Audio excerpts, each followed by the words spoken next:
raise those matters tomorrow, because today is really focusing on the cash in transit heists. The three issues members asked that we also raise tomorrow is the issues with regard to the DNA board, the appeal case or the Constitutional Court judgment with regard to firearms, and thirdly, the investigation in KZN with regard to the mosque issue. So those issues we will deal with. We will interrogate those matters tomorrow with SAPS, so not today. Yes. Yes, Honourable Kalabano. Chair, there was the other one that I raised yesterday, and that is the Constitutional Court case, the firearm license. I've just mentioned it. Oh, sorry, I missed that part. Yeah. Thank you.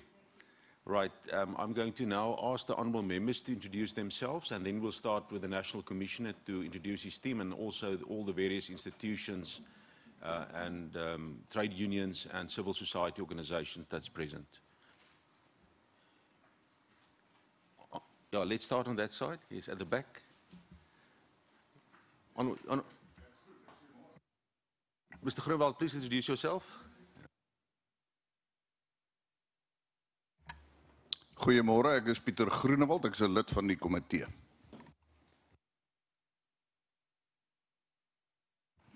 Morning, my name is Jerome Make, a member of this committee. Morning, my name is Pindile Mola, a member of this portfolio committee. Thank you. Goeiemôre dames en heren. Mijn naam is Angie Molewatse, ek is 'n lid van hierdie komitee en ek dank u. Good morning, my name is Leonard Ramatlakan, a member of this committee. I'm Diane Colabano, also a member of the committee. Thank you very much, members. We will then welcome also to the Minister of Police. It's good to see him. I like his hat today. We'll then ask the Minister maybe to introduce the National Commissioner or the National Commissioner to introduce his delegation. General?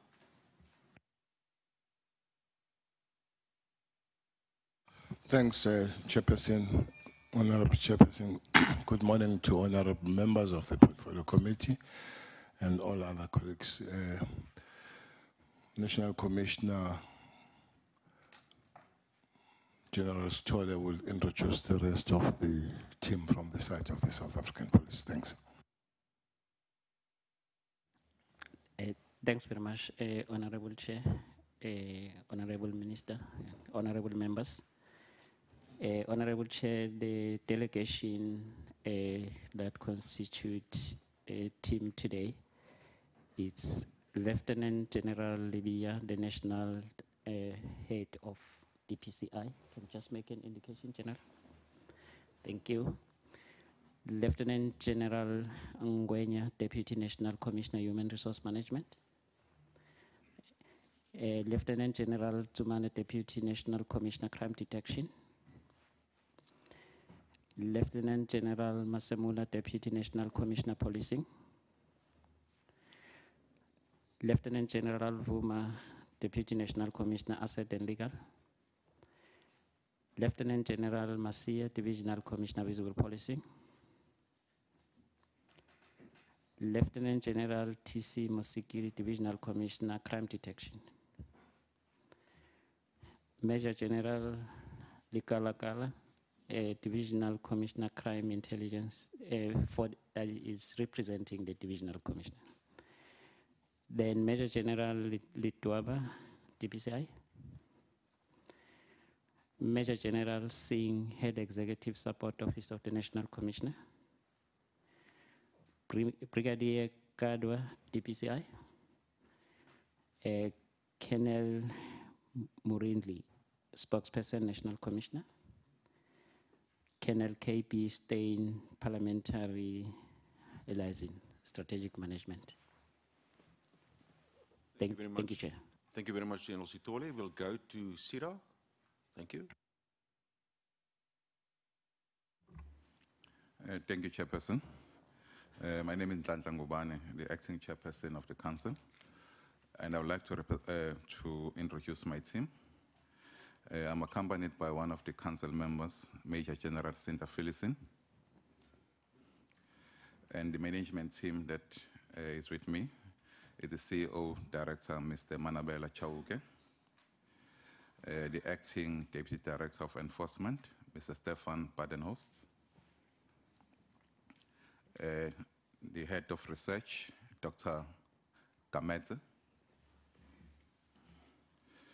researcher at SBRICK, Ms. Margaret Kichanga, and lastly, the manager for parliamentary and stakeholder management, Mr. Thabo Kupa. Thank you, Chairperson. Thank you very much. Members, if we can just make more space. I see the Deputy Governor of the Reserve Bank and his delegation has arrived, so if we maybe can make space for them there in the middle, I'll appreciate that. Thank you. Let's go then to SBRICK as well as the big three security companies. Thank you. Thank you. Good morning, Honourable Chairperson and members. I am Kevin Twynham. I'm Head of Service Delivery at the South African Banking Risk Information Centre and part of the CIT Industry Delegation. With me on my left-hand side, Mr. Val Bartman, the CEO of Fidelity Security Group, and also a board member of the Security Industry Alliance. To his left, Mr. Keith Alberts, G4S, Cash Solutions South Africa. To his left, Mr. Mark Barrett, Group CEO of SBV Services. And to his left, Mr. Johan Boysen, National Head Investigations, Fidelity Cash Solutions. Thank you.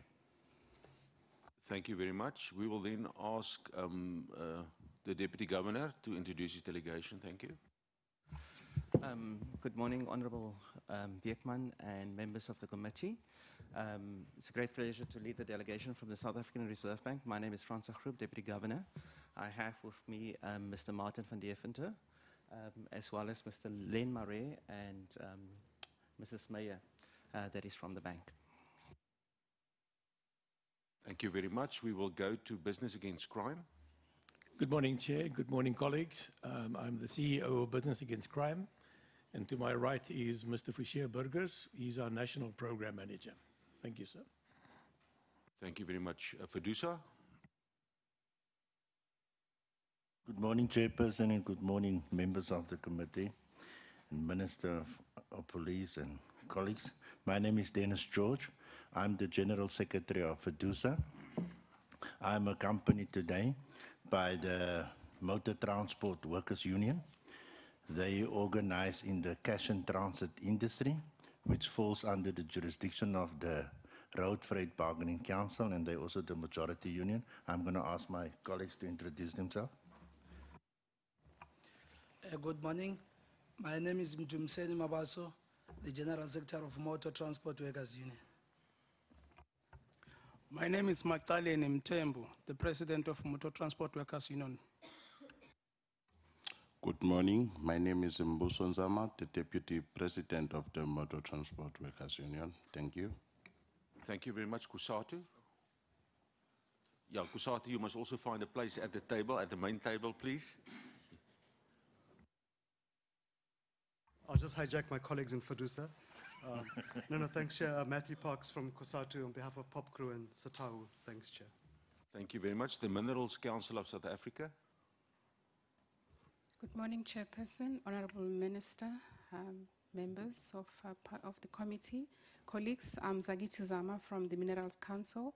I'm accompanied by Ms. Ashla Brown, who is our head of legal. She's currently at the reception area. She'll be walking in anytime soon. Thank you, Chair. Chamber of Mines. Yeah, that you're representing them. Anybody else that we left out? Yes, sir. Good morning, Mr. Chairman, members of the committee. Vernal Muller from MTN, and I have with me Mr. Rakesh Ishwardeen from our Legal Enforcement Agency. Thank you. Yeah, maybe just to indicate, we received earlier this week a comprehensive letter from MTN with regard to various issues that they experience as telecommunications sector, but I've indicated that we will in August definitely attend to that from a portfolio committee perspective, but they also raise very much issues with regard to serious crime in the industry, and it's a serious concern. So we note and we welcome their presence today, but we will definitely in August have the necessary interaction. Colleagues, just to indicate again the background for today. Now, as we all know that cash in transit is a subcategory of aggravated robbery. Now, robbery of CIT have shown a generally declined trend since 2008. However, since 2015-16, the trend started to reverse, and between 2013-14 and 7, the number of CIT robberies steadily increased and recorded its highest level of 467 counts in 2006. Since then, the number of CIT robberies have declined with 75% to 119 counts in 2014-15. This was the lowest number of CIT robberies over a 15-year period. But this decreasing trend reversed in 2015-16, and robbery of cash in transit increased by 15%, with 137 cases recorded. The trend further continued in the 2016-17 financial year with an increase of 10.9%, bringing the number of CIT robberies to 152 at the end of 2016-17. It's estimated that this trend also continued throughout the 2017-18 financial year. It's estimated that more than 140 CIT robberies were recorded between January and May of 2018. From the Portfolio Committee side, we welcome the intervention plan that was announced by the Minister of Police on 4th of June 2018. We indicated that there's 5 pillars: intelligence gathering, proactive preventive approach, combating and rapid reaction approach, detection and communication, and liaison. Now, in terms of our focus for today, we will specifically focus on the intelligence on and operational readiness of SAPS, the current cooperation between SAPS and the private security industry, vetting procedures in the police and private security industry, state of training, vehicles and protective gear of security officers, the regulatory environment and the role of PSIRA, cooperation between the banking sector and law enforcement agencies, and technological innovations to curb the incentives to engage in CIT heists. Now, colleagues, we have seen this week also 3 very interesting, let's say, incidents. We saw the clip on Monday evening on SABC 2 and 1, where a reporter freely can buy explosives from the mines for 500 rand. Easily, no problems, no questions asked. So that is a major concern that we will have to look at. We also saw yesterday industrial action by the relevant trade unions in the industry, so it's a huge concern for them. We also have noted yesterday the arrest of 6 perpetrators by the SAPS, so we also welcome that. So there is indeed action and there is progress. But the fear factor is a big issue, and the Portfolio Committee must ensure that all citizens in South Africa have confidence in our law enforcement agencies. There should be proactive action, and the purpose of this meeting today is also to get the feedback from the different institutions, where is the current stumbling blocks, but also to look at solutions. So it's going to be a solutions-orientated meeting. What steps were introduced in 2006 and 7 that worked? And why did it lapse? What was the reason? Now, various commentators said bad appointments a few years ago in the DPCI and CI led to the situation. So what we have now currently is an issue that the Minister and the new Commissioner is dealing with, hands-on. But how do we deal it collectively? So that is really the context. We're going to start now with the presentations, and then after all the presentations, we will give the opportunity for members to engage and take the matter forward. So we're going to start with the South African Police Service. I don't know if the Minister wants to also at this stage give any input. He's very much welcome. No, I'll wait for the presentations. Thanks.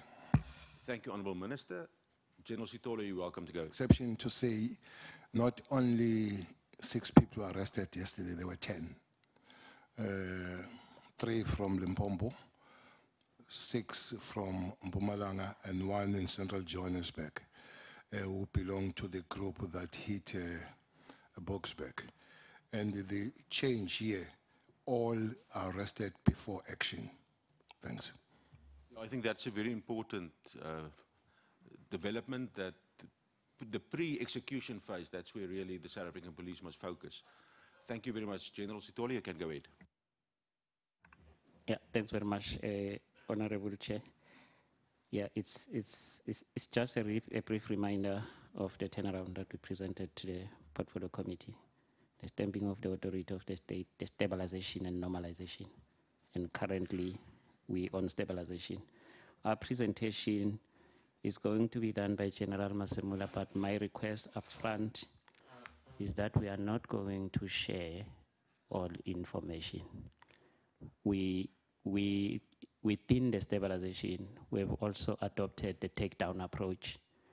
And as we're speaking, we're on a night vigil with some of them from yesterday.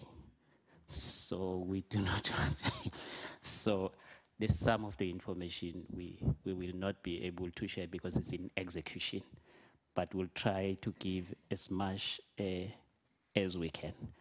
Important is that we're close to bringing this crime under control. With your permission, General Masemola will take us through. Chair, is a request that we allow to, for instance, as night vigil, the people that we received yesterday, 6 plus 9, there are many other things that we're still throwing around. If we can just be allowed that space since morning, guys didn't sleep. They're still working on that, which is quite promising. So we'd love to be allowed to be given that space to really work on that. No, thank you for that, Minister. General Masemola, you're welcome. And thanks, good morning, Honorable Chairperson and honorable members. Good morning, Minister of Police. Good morning also to everybody. Chairperson, our presentation, the outlay will be as follows. We will have the introduction, the operational approach, operational deployment, case management, suspect arrested, repeat offenders, firearms seized, vehicles seized, and the conclusion. Chairperson, you will be aware that early this year we encountered a spike of CIT across the country, and we did enlist, of course, the capabilities of various units within SAPS to deal with the CITs. Next slide.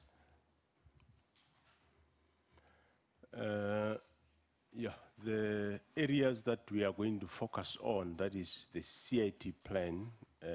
We have got a 5-pillar approach which has been developed, which is the intelligence gathering, analysis, and coordination. We then have the proactive, preventative approach, the combating and rapid reaction approach, the detection approach, and lastly, the communication.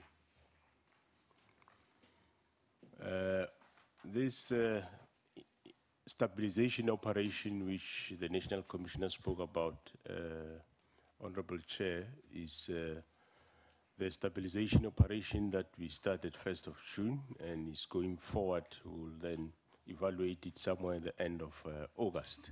It's part of, as you are aware, that cash in transit heist is part of the robbery aggravated, which is one of the focus areas in the operation FIELA that we implemented earlier this year. The 5-pillar approach is inclusive of various units, and the first one is your intelligence gathering, analysis, and coordination. What we mean by this, Chairperson, is that various intelligence units will gather intelligence in the identified hotspot areas of the CITs in the country. That intelligence will be then analyzed at a central point, and this will then, the products will then be given to operational units after the analysis. This go along with the other pillars, not to say we first have to wait for this process. All the processes are going along simultaneously. Next slide. The pillar 2 is your proactive approach. That's where we are utilizing the visible policing as well as the metro police, and we deploy across your highways for visibility purposes. And we also have got your mounted units as well as your air capability. The third pillar in this regard is your combating and rapid reaction approach. This involves the use of specialized units, which is your special task force, the NIU, the TRT, and to an extent also the POP. So these units are used both visible and not visible with a view to intercept or waylay in case where there is any threats that have been identified in the CIT hotspot areas in the country. Your fourth pillar, Honorable Chair and members, is the detection approach. Here we have got a two-pillar approach, which is your investigation of crime, and also where your organized crime approach comes in. The use of the OCTA comes also into this space. What happens here is that the dockets from the hotspot areas within the country have been centralized. There is teams of more than one team of detectives that are investigating these dockets with commanders that continuously analyze the information and issue tasking on a continuous basis. There is a prosecutor that is assisting these specific teams, and also that's where if they have to oppose bail, that's where the bail strategy comes in with a view to properly plan for the appearances of the suspects. The last pillar is where then we communicate, of course, with the SAPS communication, talk to the nation as and when there are these threats of communication. And of course also, we also liaise with our stakeholders, your Business Against Crime, the SBRICK, the PSIRA, and all other institutions. There are three companies, security companies, that are mostly transporting cash in the country. They are part of the operation. We work together closely, and I think that also is boosting quite the successes. In terms of case management, which is from 1st of April to 31st of May, and here, of course, we'll take note that there is a lot of changes on those figures. They do not stay static, as some people comes in, some goes out, some might be in initially for arrest, but after maybe questioning or interrogation, they might find to be relevant. So these figures are not really to say they are fixed at any given rate. So in this case, we arrested I'll concentrate mostly on the CIT suspects for April and May. Nationally, it was, for April, it was 22. For May, it was 19. No, it was, 19. And then for the various provinces, we have 9 and 6. Yeah, I think, Chairperson, my eye's going to fail me there, so maybe let me move to the computer there.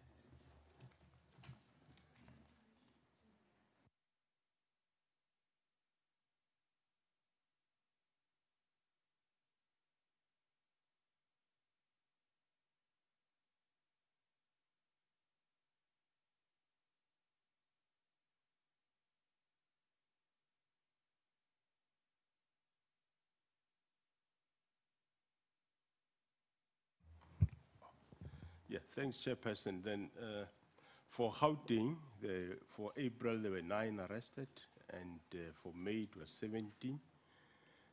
And for other crimes, it was 9. To court, there were 5, and one of the cases was not enrolled. For Northwest April, it was 3 cases, and for May, it was 1. For Limpopo, 3 April, 4 in May. For Mpumalanga, 5 in April, and 2 in Mpumalanga. These are areas we call mission areas, Honorable Chair. Most of these dockets have went to court. You'll see there to court is quite a number of figures. For Gauteng is 5, Northwest 10, Limpopo 5, Mpumalanga 2, which makes 22.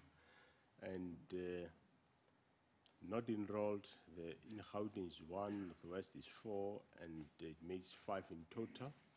There is one case in Limpopo closed undetected, which in this case, where a case is closed undetected, it is called to the central point where it will be evaluated exactly as to what is happening in the case, and this team of detectives will then take on that case. In terms of the guilty or not guilt, there isn't for this specific months. However, there has been a conviction in April, you remember, of the CIT that was in Wheatbank in 2014. The suspects there, I think we have seen, they have been sentenced to various sentences ranging from 15 to 25 years. So it's just that convictions cannot happen in the same month for the same cases. The number of suspects arrested within the 2 months, Honorable Chair, it is as follows. But these figures, as we speak now, are no more the same. There has been a lot more people that have been arrested, and some of the people that have been questioned might have also been released. But for this purpose, it was 19 other suspects. But for CIT, we have to concentrate on that. It was 13 Gauteng, 1 Northwest, 1 Limpopo, 2 Mpumalanga, and 19 in total. But as I said, these figures since then, they have drastically changed quite a lot. It is quite over 20 that has been arrested currently. So for bail, there has been those that has been on bail. Northwest is 13, Limpopo 4, and the total is 17. And there is an indication that there are people released on warning. And this, the detective, what they're saying is that these are people that might have been in a way related, but not found to be CIT suspects. The repeat offenders in these instances, we have found the following. For Gauteng, we have 2 suspects that have been linked to cases, other cases of stolen motor vehicle and legal possession of firearm. Also, they were linked to theft of motor vehicle and shoplifting. Again, Gauteng with 1 suspect, linked to 2 cases of CIT and drug trafficking, and also another suspect linked to possession of illegal firearm and theft of motor vehicle, and possession of motor vehicle suspected to be stolen. Still in Gauteng, we have a suspect linked to possession of firearm and ammunition, possession of stolen motor vehicle, theft and attempted murder, and also possession of housebreaking and car theft implements. 2 suspects were found to be linked to possession of illegal firearm, possession of ammunition, theft of motor vehicle, 2 counts, and theft out of. In Limpopo, 1 suspect was found to be linked to the following cases: carjacking, theft of motor vehicle, theft of stolen property, house robbery. Another suspect linked to assault GPH, theft of motor vehicle and motorcycle, 2 counts, and burglary at residential premises. Another suspect is linked to common assault and drinking liquor in public. 1 suspect, also Limpopo, was found to be linked to the following case: discharging a firearm in public place, contravention or prohibition, order in terms of the protection order, and use of motor vehicle in conflict with a public permit. The firearms that have been recovered, also these specific firearms, Honorable Chair and members, by now, this figure have drastically changed a lot. It is not staying near this age, but at that point we had this, the following firearms: 3 AKs, firearms in Gauteng, one R4, 1 shotgun, 3 pistols, In Northwest, 2 pistols. In Limpopo, 4 shotguns. In Mpumalanga, 2 pistols. And indication of those without serial numbers and with serial numbers is the second column. In Gauteng, the shotgun was with a serial number and the pistol, and some of them did not have serial numbers. And just an indication whether they are local firearms or foreign made. But as I say, there is more firearms that has been recovered since this presentation was sent. Vehicles seized from 1st of April to 31st of May. Vehicles owned by suspect, we have 2 vehicles in Mpumalanga. Vehicles owned by other people. In Gauteng, there was 2, Northwest 1, Limpopo 3. And the vehicles owned by hiring companies, in Gauteng there was 1, in Limpopo 1, and Mpumalanga 1. Stolen vehicles, which is the greatest category. We have 1 in Gauteng, 2 Northwest, 3 Limpopo, and 1 in Mpumalanga. That marks towards the end, on conclusion, Honorable Chair, yeah, we are making inroads with regard to the cash in transit currently, and of course the cooperation between the police and the 3 security companies is quite very good at this specific moment. And one must say that there is a lot of proactive intelligence that comes out for operational members to do execution of operations, and we are quite busy. We have teams out there, and we think we are in the right direction. Just to mention maybe also that, yeah, the incidents we have seen at Main Lane recently, we are busy looking for those people, but at least we know who are looking for currently. So there is intelligence, Honorable Chair and members. With regard to deployments, I think that marks the end of our presentation. Thanks, Honorable Chair. Thank you, General Masemola. General Chitole, anything to add?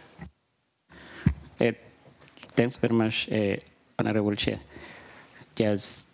Just to be clear on the multidisciplinary platform that talks to the other forces and other stakeholders, the activation plan, I think, is a centrally coordinated multidisciplinary intervention. Then I also wanted to talk to the kingpins, your high-profile criminals, as we're tracking them and arresting them. Like, for instance, we've got the 2 highest profile. They are in the top 3 of the high syndicate rankings. We throw them into the unconventional policing strategy, and we run covert operations that is on them. Then all the other known high criminals who might not have committed any other offense, we run a cold case analysis. We throw them into the cold case strategy because we know there's crimes which they have committed that could have become cold.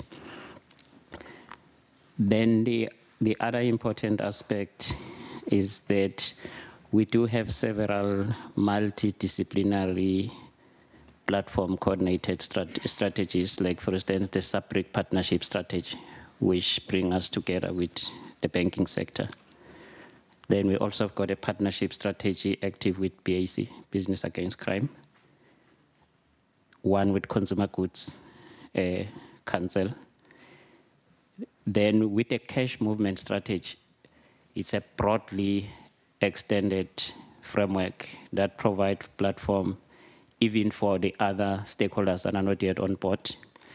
And this is part of the normalization planning. As the stabilization takes place, the normalization planning is taking place. There are some of those stakeholders that we haven't reached out to, but they are in the normalization plan. We will be engaging together with them. And the sustainability, which is key on the side of SAPS or in the stabilization, is the migration of resources from the strategic framework to the local policing framework. That particular plan is also in progress. And finally, we also following the theme approach, and we're doing it on a weekly basis. Last week, it was the close down concept. We closed down the whole country. And we will be adopting other themes. One of the weeks will be a cordon and search week, and we're gonna search everywhere. And sometimes it's just gonna be a suspect tracing operation throughout the country. So maybe the criminals better opt for other countries and the cross-border. We're not going to stop. Thank you. Thank you, General Sitole. We will go now to SBRICK. After that, the Reserve Bank, and then we're going to SABC.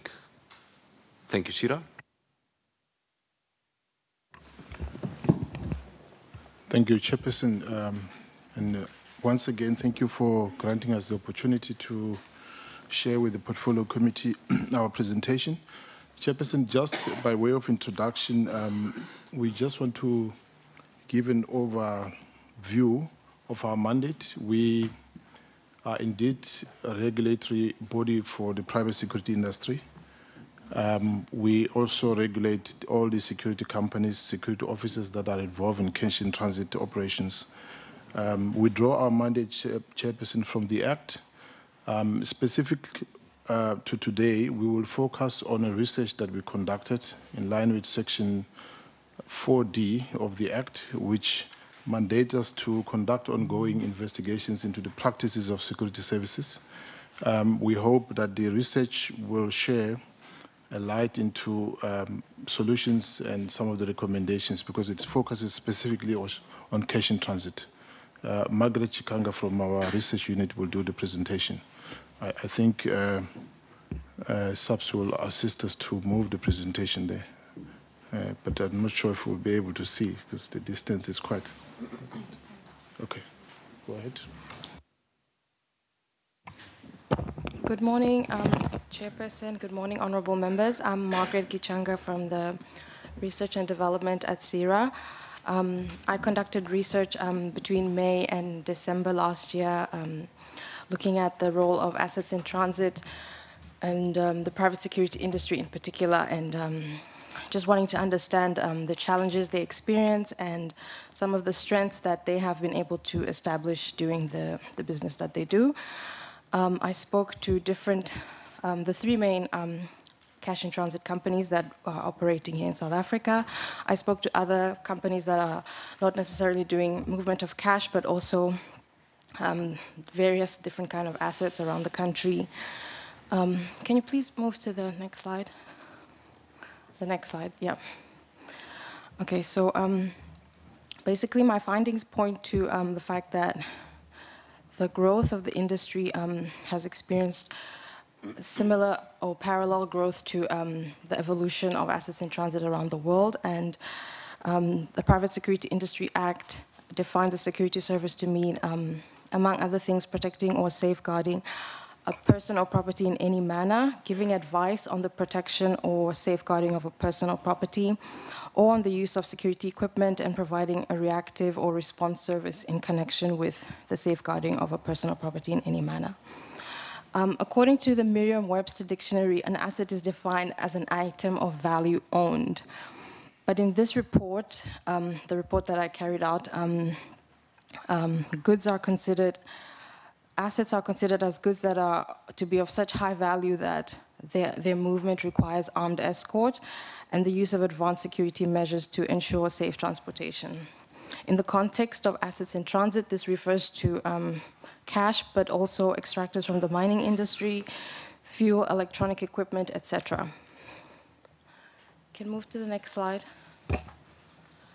The methodology, the hypothesis for the research that was undertaken was that as part of the private security industry, assets are effectively regulated and controlled according to the PSIRA Act. Therefore, SBRICK plays a critical role in the provision of assets in transit security services. So flowing from this hypothesis, the main research question was, how can SBRICK be more effective in regulating and controlling the AIT industry, considering its vast growth and prominence in South African society? The research involved both desktop and field research and employed qualitative methods to make inferences. Like I said, one-on-one interviews were conducted with relevant actors involved in the assets in transit trade. There were attempts to conduct a literature review, but unfortunately there's meager information on the trends and characteristics of AIT for private security actors in South Africa. The only information that is readily available in relation to AIT is concentrated in media reports of the cash in transit heists that are commonplace, which presents a limitation to the study. So even looking at academic journals, there's very little you can find specifically related to this topic. You can move to the next slide, thank you. Again, highlighting that the growth has occurred parallel to the burgeoning economy and high crime rates. South Africa is seen as a reliable trade partner and an attractive investment destination. As a result of this, the flow of valuable assets and their transportation is a lucrative and at times dangerous facet of contemporary society. Assets in transit security provision is in South Africa the sole responsibility of the private security industry, and the economy is heavily dependent on the transportation of valuable assets and cash in particular. Despite playing a significant role in the economy, little is known about the AIT sector, save for the cash in transit heists, which are pervasive. In specific instances where I'm referring to cash, I'll use the term CIT, but the overall emphasis and focus of the research was on assets as a whole. So the SBRICK annual report for the financial year 2016-2017 recorded an increase in the registered assets in transit businesses of 2,717 companies, up from the previous financial year of 2,474 companies. And currently, there are 2,870 businesses registered for assets in transit. In the South African context, the AIT industry is dominated by three main service providers who, for the most part, control the market in terms of the movement of high-value assets and cash. The three main AIT providers are SPV, G4S, and Fidelity. You can move to the next slide. In relation to training, current training standards, according to SBRICK, require one to have SBRICK grades E to C courses, as well as the assets in transit course. There's a requirement to also have a competency certificate for firearms, and there are 70,857 security officers trained in the AIT course. My engagement with the different companies highlighted that the companies usually provide top-up training for the officer to give them specialized skills that differ in terms of additional skills for firearm, etc. They said that they mostly do disregard the training that has already been provided, as they have to, inculcate specialized training to bring the officer up to business standards. And there was a consensus among them that SBRICK training standards were not sufficient to the risks that they face. We do have a SBRICK draft training regulations that point to an asset in transit officer and seeks to develop a more professional assets in transit officer and assets in transit driver, but those have not been, those regulations have not been promulgated. Another key aspect of training is firearm compliance and a competency certificate, as well as the refresher training, which is Regulation 29. The companies that I spoke to highlighted that the annual training was sufficient and anything more would compromise operations. They have also highlighted the fact that the assets in transit course was developed a while back and is very vague and it's more of a book exercise. So, for example, something like driver training is something that is inherently a practical component and cannot be taught in a classroom. So private security companies have to train the assets in transit officers on the different equipment that they have to use. They're issued with, for example, what is known as a cross-pavement carrier, and they also have to be certified on how to use the devices.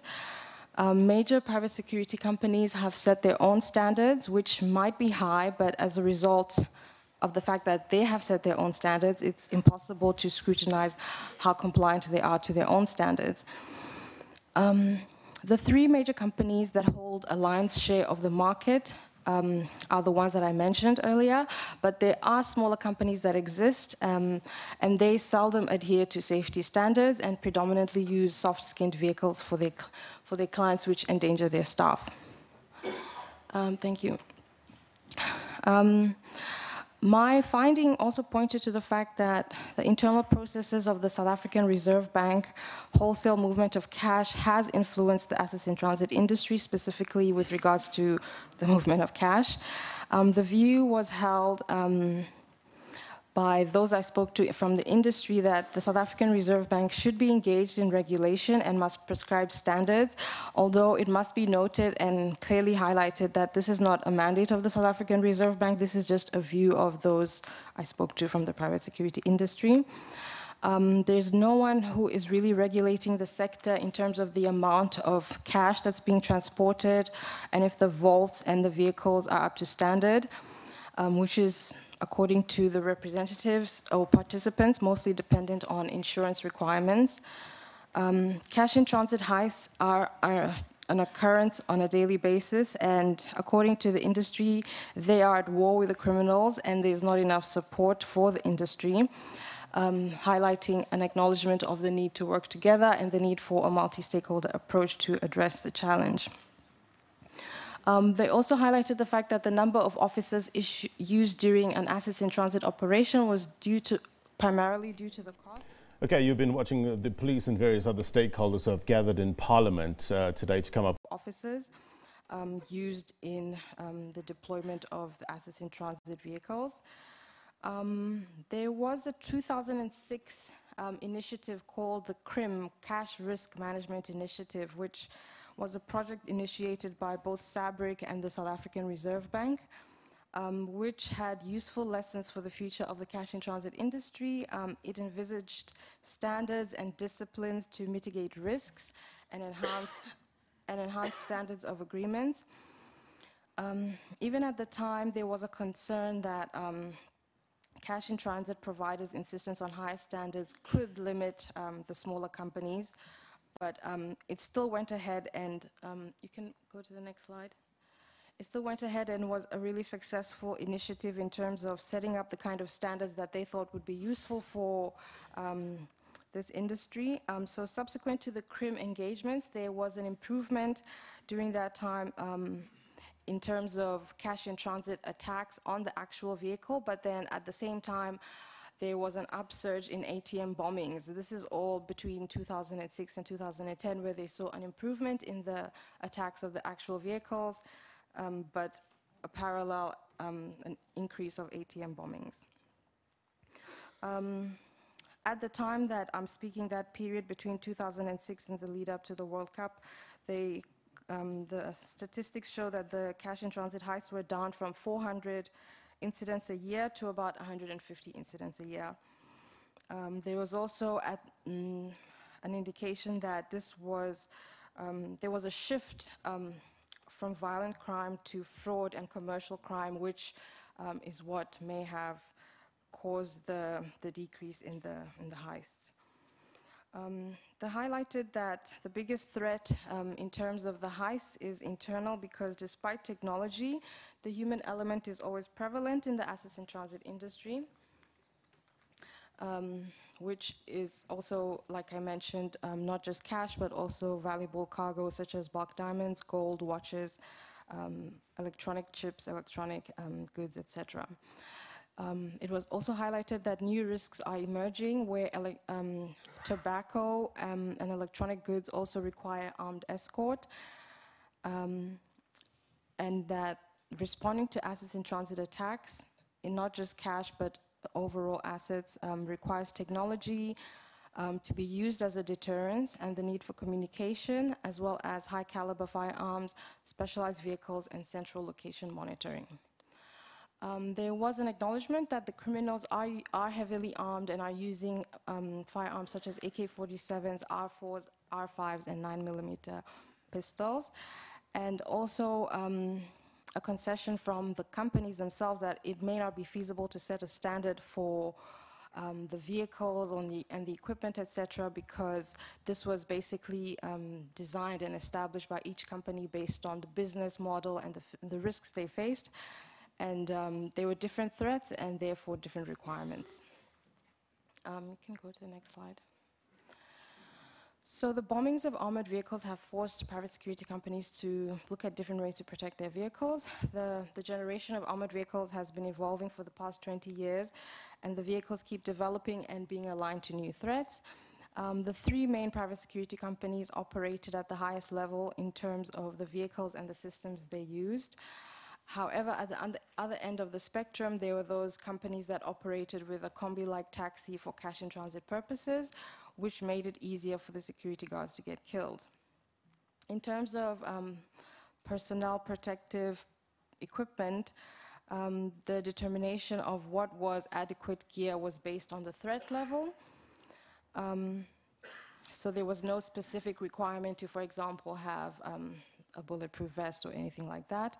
And again, there were those in the industry who did support the call for higher standards because they could afford it, but there was also those who acknowledged that this might pose a barrier to entry for smaller companies. Again, those in the industry who are the major players indicated that pronouncements relating to their trade should come from PSIRA, who is the custodian of the Act. Our amendment bill, which is still in construction, I guess, addresses this matter. Section 1M of the 2012 Amendment Bill includes the protection or safeguarding of goods with a high value to further clarify what is defined as a security service. It also, in Section 35 of the 2001 Amendment Act, Section SA, makes a provision for the Minister of Police to develop minimum standards applicable to security service providers responsible for the transportation of cash or goods with a high value, including precious metals and jewelry. Basically, just highlighting the fact that the specifications in terms of regulations haven't really come about because they're all in the amendment bill, which has not yet been signed into law. Can proceed to the next one. I've already done that. So my recommendations, excuse me, were that there's a need for consultation with the industry to determine and develop credible future standards. So this is in relation to the number of officers deployed in the vehicle, the vaults and the safes that are being used. Meaningful dialogue is needed with all the stakeholders for additional training. Also the need to regulate vehicles and protective gear. The need for transformation for women in the industry. Women's role was mostly confined to them in the call center rooms for deploying whenever there was an incident that was detected. Another recommendation is enforcing appropriate standards of service. So once we establish what are the necessary standards, we have to enforce those. Improving training standards and curriculum development, which is something that has been highlighted by the companies that I spoke to. Empowering the PSIRA inspectorate in terms of numbers, approach, and training. So just in line with whatever developments come out of the new standards. Streamlining services and infrastructure for better service delivery. That's from PSIRA's perspective. Re-registering the entire private security industry. There are people who've been operating in the industry and have never been re-registered, which would help with the need for vetting. Reporting on the deaths of assets in transit offices. So we can also have records of, deaths and injuries on duty, and also improved cooperation between the assets in transit companies and state law enforcement agencies. Next slide. Thank you. That was my last slide. Thank you very much. Thank you very much. We will go to the SA Reserve Bank. Deputy Governor Groepe. Thank you, Honorable Beekman. Also allow me to just acknowledge the Minister of Police and the National Commissioner of Police, which I omitted when I introduced the team earlier. And allow me to extend our gratitude to the committee for allowing us to do a presentation on this issue, which we believe is of national interest. I may ask you to turn to slide 2. So I think I can state categorically that the SARB is concerned about the increase in the prevalence of CIT attacks.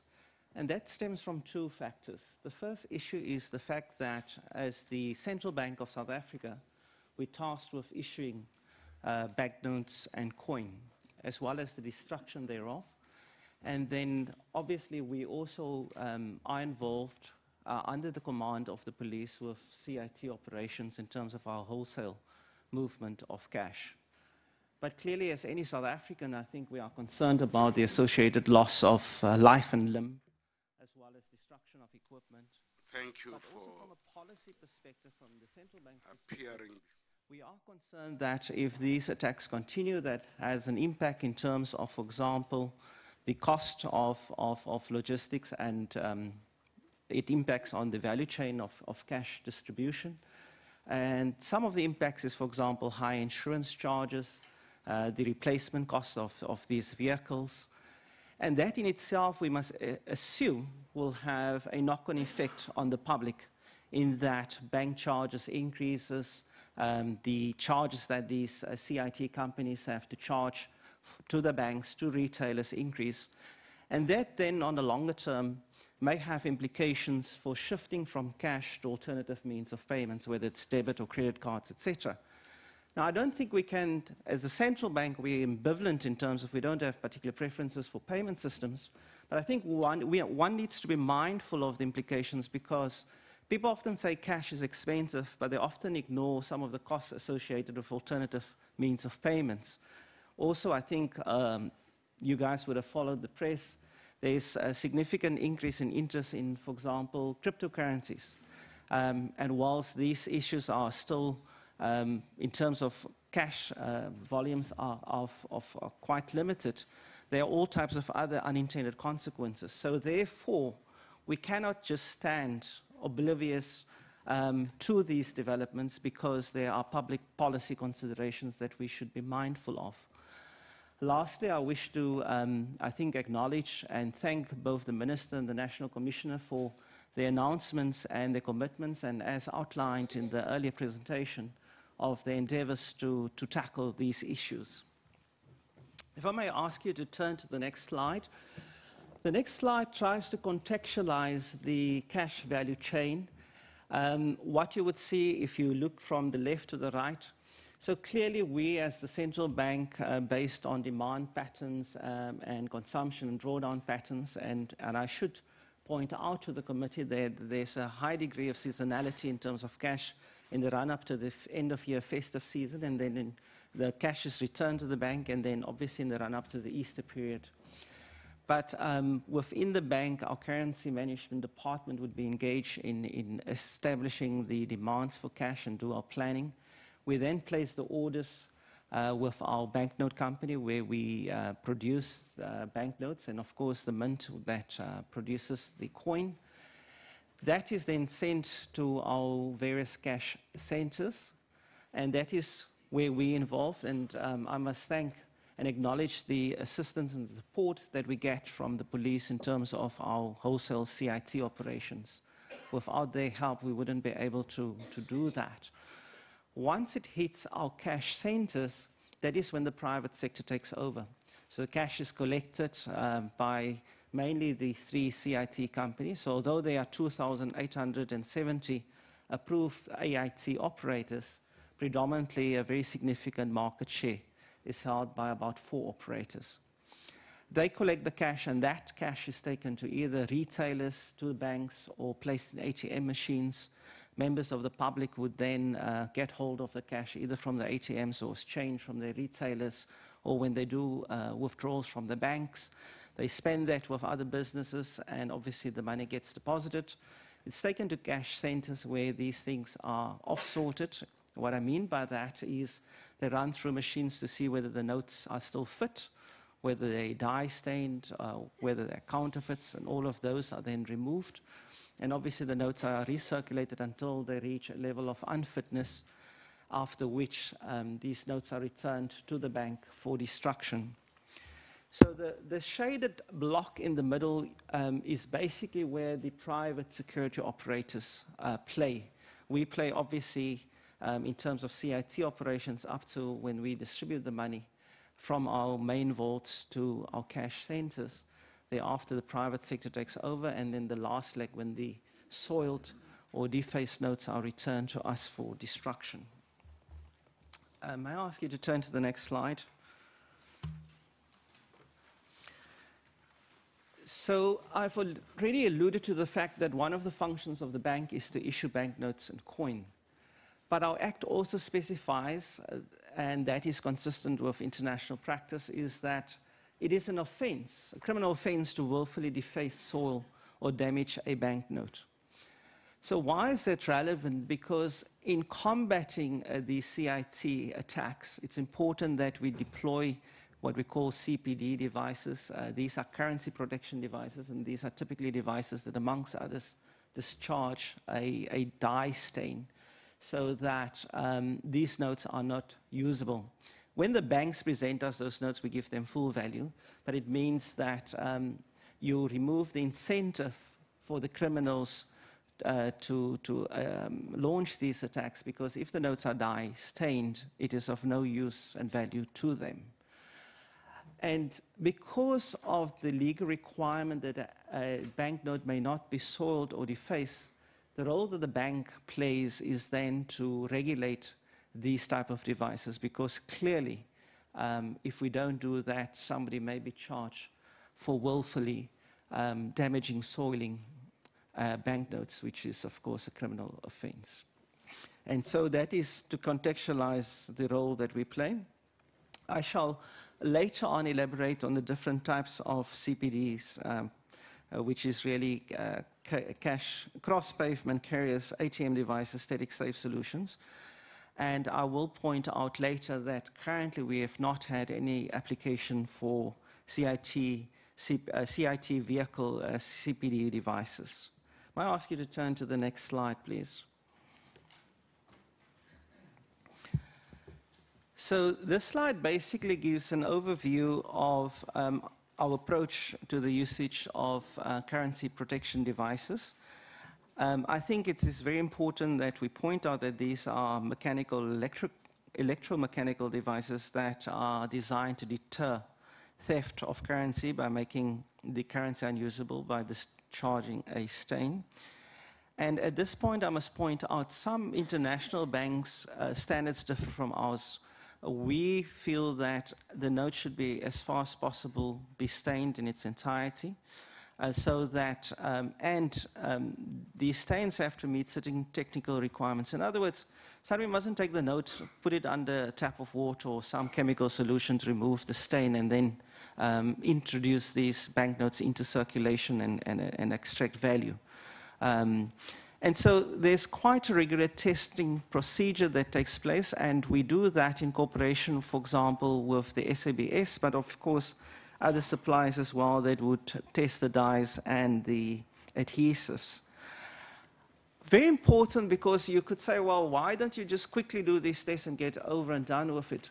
There are two factors that are of public interest. The one is, of course, the toxicity of the materials used. In other words, we can't approve a material being utilized that may harm or place in jeopardy the health or well-being of South Africans. To give you an idea, the banknotes in circulation in South Africa is about, although it's a very small portion of total money supply, is about 140 to 150 billion rand. So every single South African, whether you're wealthy or whether you're poor, whether you pay with debit cards or credit cards, I can guarantee you generally would have banknotes and coin in their wallets or purses. And so therefore, it is very important that we are mindful that we do not approve a substance or material that could place the well-being or health of any member of the public in jeopardy. And secondly, it's very important, as I've highlighted earlier, that the material must be such that it cannot be easily removed, so that you remove any incentive for the criminals to launch these attacks, because effectively they must land in a situation where they are not able to obtain value. So let me go through these different categories of CBDs, because later on I will contrast what has happened in terms of trends. The first is so-called cross-pavement devices. We have approved 10 and 3 are undergoing test. Now, once again, there's only 1 or 2 cases where a device was submitted to us and totally withdrawn. What typically happens, a device is submitted, we do test, the proposer normally withdraws it, do further refinement. So the process is sometimes drawn out, but that is part of the call it the development process of those devices. Then ATM devices, there are 3 that have been approved, and a further 3 is undergoing test. We've approved 1 static safe device. The vehicle drop safe devices, these are not for CIT operations. These are, for example, a truck that does bread delivery, and that's a very small box, so not really that relevant.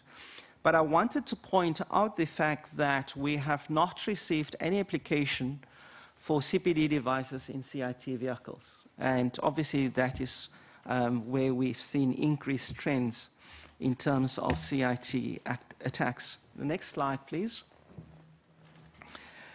So the next slide sets out these various attack types and the impact of CPD. So if we look at the bottom, which looks like a gold line, which are CIT vehicles on the road, we've certainly seen more recently an increase in those type of attacks. And as I've highlighted, we have not received any application, or neither have we approved any CPD devices that are utilized and deployed in those vehicles. The second line above that is the blue line, which refers to CIT pavements. So we saw in the period 2007 to 2009 an uptick in those type of attacks. Then we implemented CPDs. We implemented from 2002, and you see a steady long-term decline. From sort of 2015, there's been an uptick, but more recently, that has been in decline. And then the top line, which refers to CIT vehicle on the road attacks, by and large, we saw a downward trend to about 2014. We saw, and some of that decline coincided in 2010 with the development and implementation of CPDs. And sorry, those the top line refers to ATM attacks. Apologies. And then more recently, we saw an uptick, but in the last 12 to 18 months, we saw significant declines. Next slide, please. So turning to the recommendations, I think in a way, the first point was touched on by the previous presenter, saying that there is a need for increased regulation. We've noted the comments made that the SARB should regulate these issues. Unfortunately, Chair and members of the committee, we are a creature of statute. We cannot usurp powers that we do not have, and we do not have powers to specify these issues. We have actually a fairly broad interpretation of Section 34 regarding defacement, and therefore we involve in CPDs. But the reality of it is we are not the regulator of the security industry. PSIRA is, as far as we're concerned, the regulator, and we believe that we should look towards that agency to issue appropriate regulation. Secondly, we think that further research, and I think I was very pleased to hear about the research that was conducted, because I think it provides valuable insight, but the research should be expanded to include, for example, CIT, CPD devices that can be deployed. And it goes beyond the CPD devices that's deployed. We also should look at industry practices, because the reality of it is this. There are CPD devices for the boxes that's utilized in CIT vehicles, but often these devices are of poor quality, for example, leakage, or if they're not fully deployed. And what we need to do is to totally remove the incentive for the criminals. In other words, even if you have a successful CIT attack, and you get away with the boxes. You can't do anything with the money. And that is why whenever we've seen significant development in CPD devices, for example, deployed in ATMs and cross-pavement carriers, we've seen decline because the incentive is removed for the criminal elements. There is no prize at the end of a successful attack. And I think that is of critical importance. I think the continued engagement and collaboration with relevant industry stakeholders, both domestic and international, needs to continue. And quite frankly, we need to learn from other countries where they have successfully deployed technology. A word of caution, though, my own experience within the cash space. Every economy is different. The behavior in every economy is different. How they relate to cash, what are the practices, what are their CIT arrangements. And so, as much as there is much to be gained from international benchmarking, whatever we learn needs to be contextualized and adapted and adjusted to the South African context. And I think we should continue with the work of updating the testing standards and protocols to remain relevant to the changing attack types, because what we have seen is that once you block a particular avenue, the crime or the criminal activities migrate to another area. And one of the issues is that ATMs have become less attractive because on the one end of CPD devices that are deployed, but secondly, the price, the amount of volume of money that is held in ATM machines are obviously less than often included in CIT movements. And so my own sense would be we need to really throttle this and make sure that it is no longer attractive for criminals. Chair, that concludes our presentation. I have attached in the annexures the relevant provisions of our Act, but I don't think that we need to dwell on that at this juncture. Thank you very much. Thank you, Deputy Governor. I think it's a valuable contribution, and we'll really look at that in detail when we come to questions. Thank you very much. Let's go now to business against crime, including the big three. Honourable Chairman, Honourable Minister, National Commissioner, colleagues, thank you for the opportunity that we can be here as well today to make a contribution. Just to contextualise, the role of business against crime is that we form a partnership between government and also with business entities where we leverage the skills from business to assist government in the fight against crime and the prevention against crime. And we thank the National Commissioner for mentioning the existing relationship that we have with the police at the moment. Yes, we are equally concerned about the high incidence of robberies accompanied with excessive violence, which is of main concern to us. And we want to think that the police has a major challenge here, because once they start to focus on the CIT heists, the mitigation will, the migrating will go to the hijackings of trucks, robberies of homes and shops, and ATM bombings, etc., etc. So business against crime believe in a holistic approach, but we are thankful to hear what the police are doing at the moment, and that they are addressing this problem of CIT robberies in the way that they're doing. Sorry, Chair. Sorry. We don't have the presentation.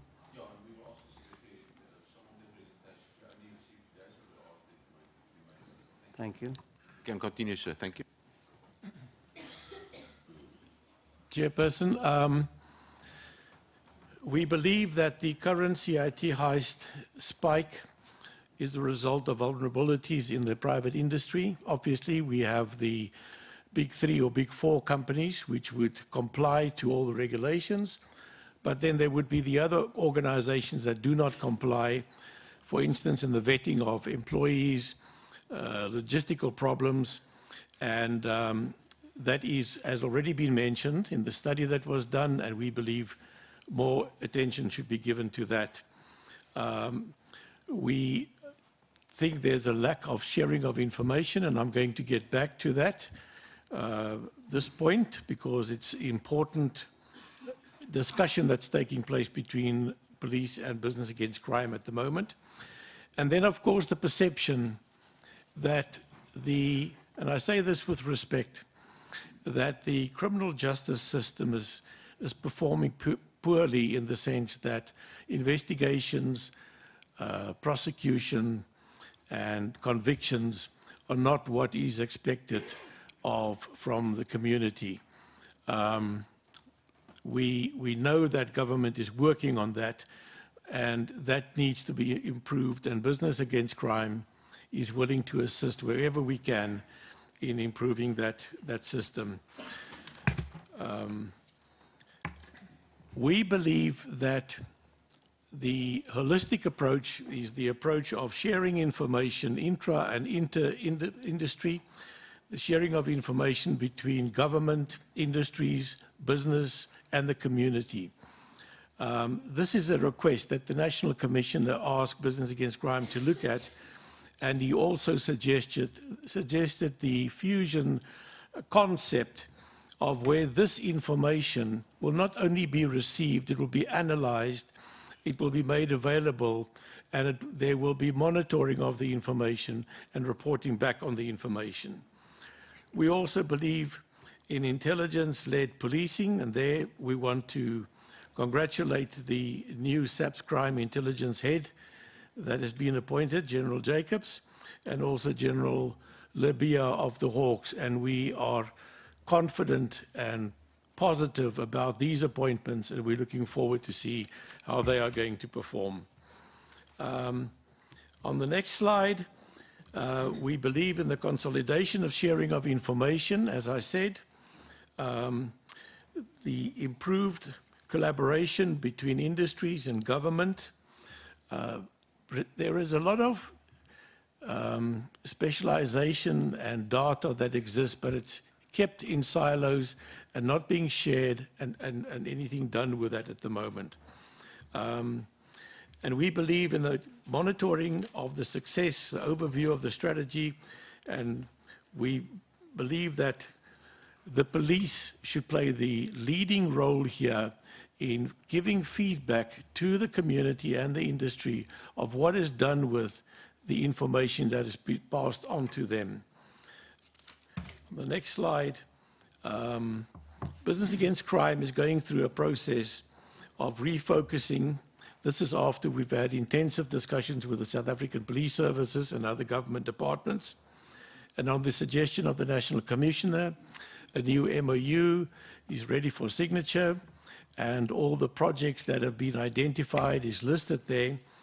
And amongst them are two very important projects. The one is the private security industry collaboration, and the other one is information sharing. And I'm going to ask my colleague, Fouchier Burgers, just to expand on those two, please.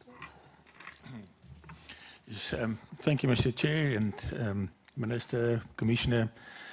When we met with the National Commissioner in February, that was his first 2 points that he had on his wish list for business to get involved in, and we had some really good progress. I think what we've seen in general after the new Commissioner came to office, that there was already, or immediately, a sort of a much more focused approach to this. And this is something that we've looked at as Business Against Crime for many years, and we've tried in the past to implement things like this, and it was not sustainable. So our focus is going to be on these and also on the sustainability of these efforts. Now, the private security industry collaboration is something that really excites us. We've already started with a pilot project in Gauteng, where the security company sits with the police in the war rooms or the OCCs. At this stage, we have the 4 big companies, the 3 that are here today, and also Protea Coin. And as soon as the Minister signs off the proposed project plan, we will invite all security companies to get involved in. We already had successes in this, not only in the CIT environment, which I'm sure SBRICK will report on as well, but on prevention of hijackings, thefts, robberies, false number plates, and things like that. So it is really something that excites us, and we are sort of at the point where we're going to go big with this thing. The last thing is for the Commissioner to sign up, but before that, for his legal section to be 100% sure that whatever's done there is legal. We call it the Eyes and Ears project, where the security companies are basically the eyes and ears of the police, on the command of the police, and of course themselves as well. Then the information sharing is the second thing that was on the Commissioner's wish list as well, the Fusion Center. We talk about the Fusion concept, where we share information across business sectors, not only in the CITs, but all over. And I see we have a representative here of the Consumer Goods Council, which plays a major role in that as well. Then the second point that I just want to mention there is reporting of crimes. And I know this is not how it's currently being done, but we seriously are looking at alternative ways of reporting crimes or incidents. We find it on a daily basis where an organization or a retailer investigates crime on his own and is ready to take this to the police, and then is referred to the local police station to go and report something. It is only information that he wants to share with the police. So that is definitely not working. He will not go there. And we lose that information that can be shared with the police. Complaints, reporting of complaints as well from business side as well, where cases were reported and we feel that there's not progress that is already in place. We have tested it with some good results, and we will keep on reporting complaints. We need accountability, I think, from all industries as well as the police. And we're serious about this. It doesn't help, and Billy referred to the prosecutions. We get too many cases reported to us where it looks like to us that it is a done deal, criminals are going to go to jail, and then nothing happens. The portfolio committee can on its own report on how many cases have been reported in the previous sittings that really goes to court. I'm not talking about CITs only. I think the CITs are jacked up now. I'm talking about house robberies, retail robberies, shopping centers that never gets to court. That's something that we really need to address. It is a real concern, the repeat offenders. I mean, I've seen photos of criminals that robs the shop and he goes to jail and is, waiting trial, and then he's released, and after he's been released, he robs again. So we really need to address that. And it's not really criticism against somebody specific. I think business must play their role as well. And the same with the police. But as I said in the beginning, that was the wish list from the National Commissioner, and I think that's a real step in the right direction. We can go to the next slide.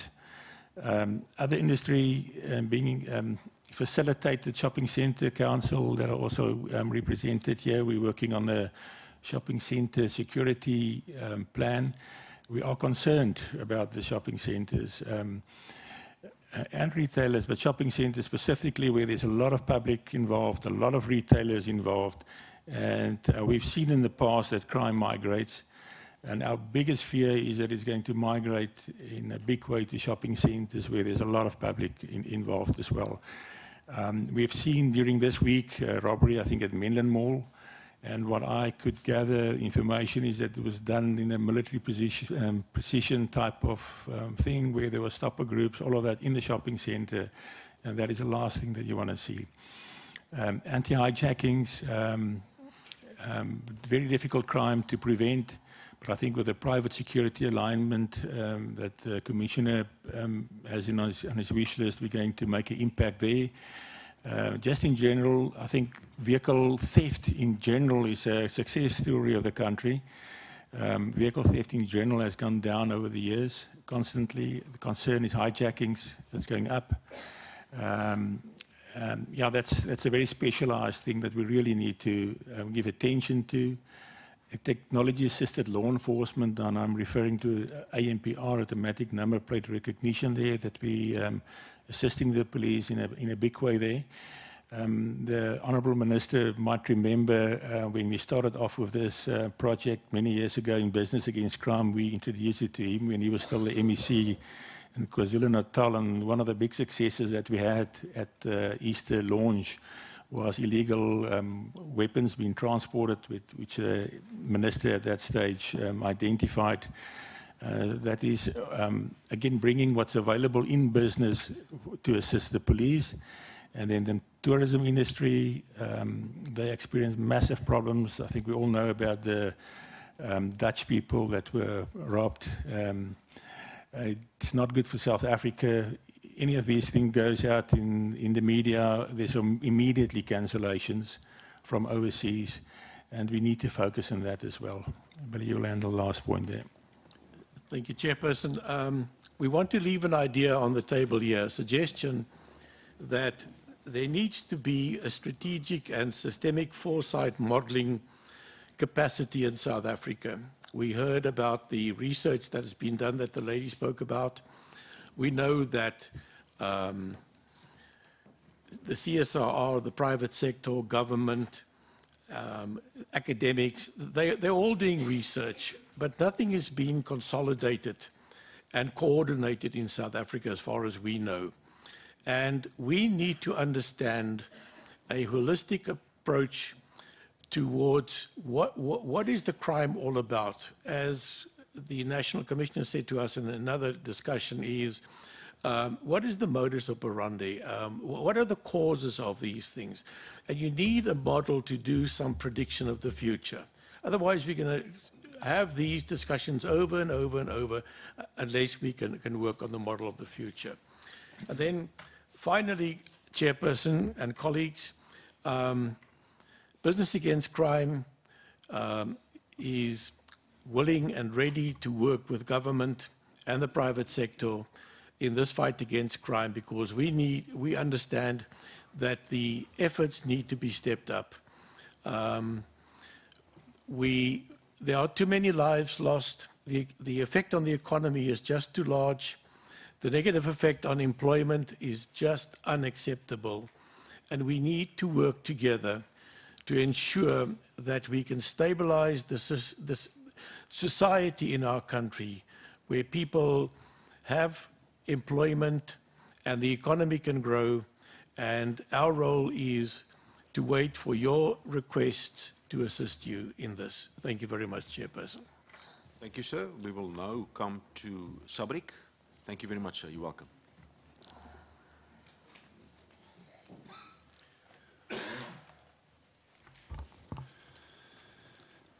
Thank you, Chairperson.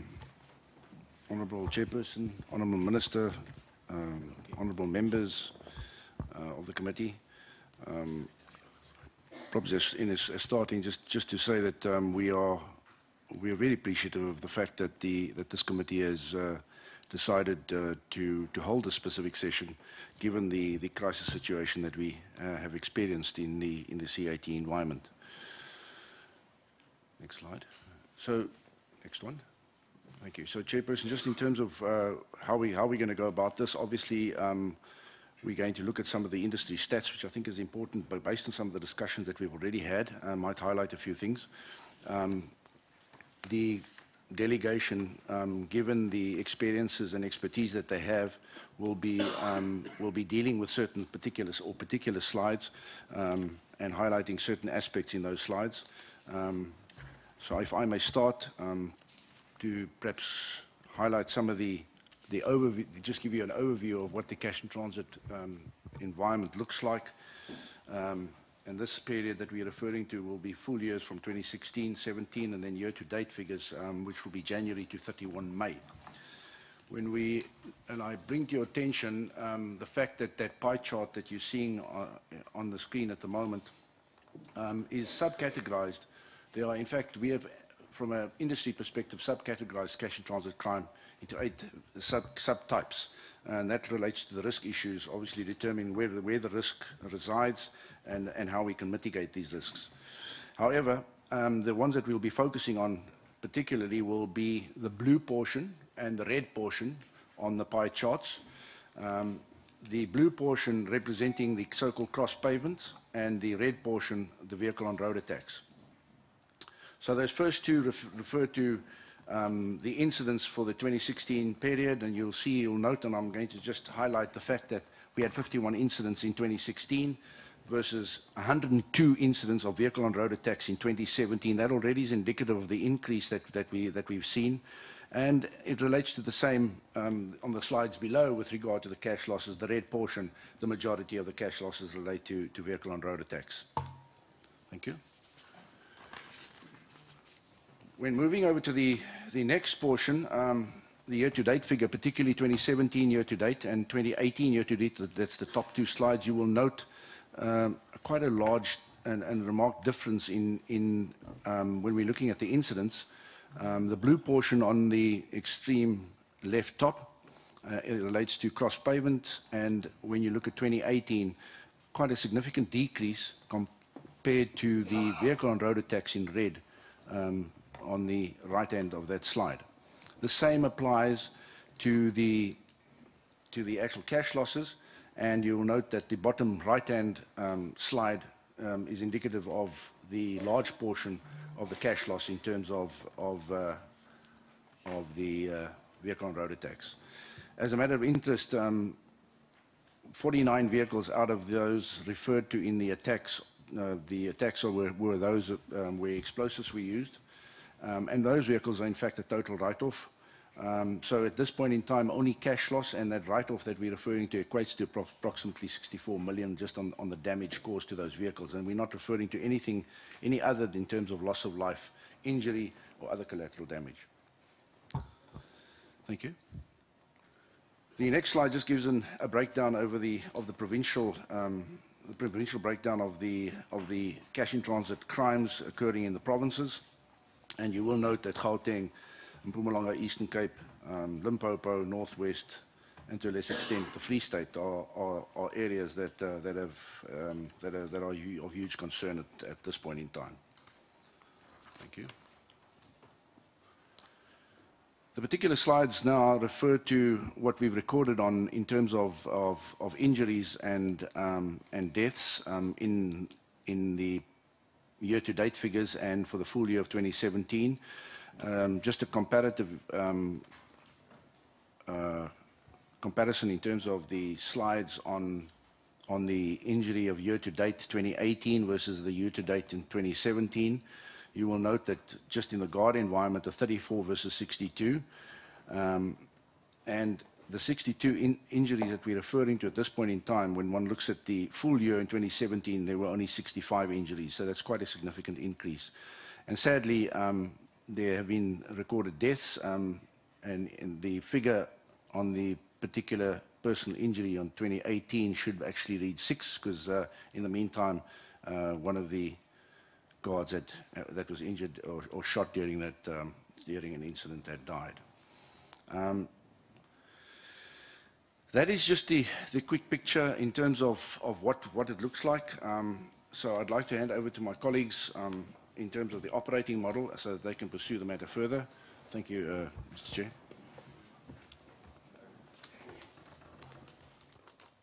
Good morning, Honourable Chair, Honourable Members and Honourable Minister. I think having a look at the operating model slide is just to give recognition for the extent of the services that are provided, and this is a collective view across all three organisations. Just to understand that collectively across the three organisations we operate some 2,500 cash and transit vehicles on the road on a daily basis. We are servicing in the region of 100,000 service points per day, and on any one day, typically if we reflect on the fleet itself, the distances we travel, we're doing in the region of 350,000 kilometres per day. In addition to that, we operate between the three operators about 110 branches. This is a combination of cash centre infrastructure as well as depot infrastructure. And then importantly also to give reference to the point that our services, given the diverse distances we travel, the specific requirements of our customer base, both being the banks, our retailers, and then specifically the pension distribution requirements, many of these services do take place outside of daylight hours, and depending on the organisation's specific requirements, these services could operate anywhere from 2 o'clock in the morning right up until 10 p.m. in the evenings. I think also in addition to that is to give reference to the point that each of the organisation has very specific run rules The run rules determine vehicle configurations, team configurations, training, technology, protective equipment, and these run rules are determined based on the carrying limits that we have, the specific sort of risk profiles that we expect to encounter, and these are determined for each of the organizations. I think then just in closing is to reflect on the point that collectively the three organizations are moving on an annual basis in the region of about 1.8 trillion rand across the economy. I'd like to hand over to Val Botman now from Fidelity. Thank you, Mr. Chairman. I think a big part of, and it was raised earlier, is the employee risk management. Looking at the staff integrity, I think everybody's talking about that. And we heard they spoke about the finger man, etc. Firstly, we employ South African citizens. We use PSIRA as a base to assist us, but we also do our own vetting, which includes voice tests, polygraph tests, pre-employment polygraph tests, integrity testing, lifestyle audits, criminal checks and fingerprints. So we try and make sure that we only employ legal South African citizens that are registered with PSIRA. If we look at our training, we all use accredited training centers. There is a minimum that's required by the Act. I think we exceed and we do more than the minimum. What is currently there is not enough for us. So we do specialized training on our fleet. We use a fleet of light vehicles as well as fully armored vehicles, which are ballistically protected for firepower, but not for explosives. That is a problem. We do use different technology. We've got the foam technology that are deployed in some of the vehicles. The access control system, which is very important. I think that people must understand that the security officer on the truck has no access to the vault. He cannot open the vehicle. The vehicle is remotely opened from a national control center. And I think that's part of the shift. So we've moved technology to prevent certain modus operandi, and it's moved now to only way to open that vehicle is to bomb the vehicle. So the technology that's deployed on the vehicle, we've got vehicle tracking systems, we've got dye-stained cross-pavement carriers that we've implemented, and we've seen the reduction there. Currently, there's no solution yet. We are in the process between all three of us to try and look and implement and see what can work on our vehicles, and that would be sustainable and to assist us. If we look at, thank you. If you look at the vehicles, as I said, the manpower, we equip them with the bulletproof vests. They are equipped with semi-automatic rifles, not all of them, hand firearms, and they go out on the road every day. We do specialized training with our teams. We use tactical support units to support these teams on a daily basis and to support them in the field. Thank you.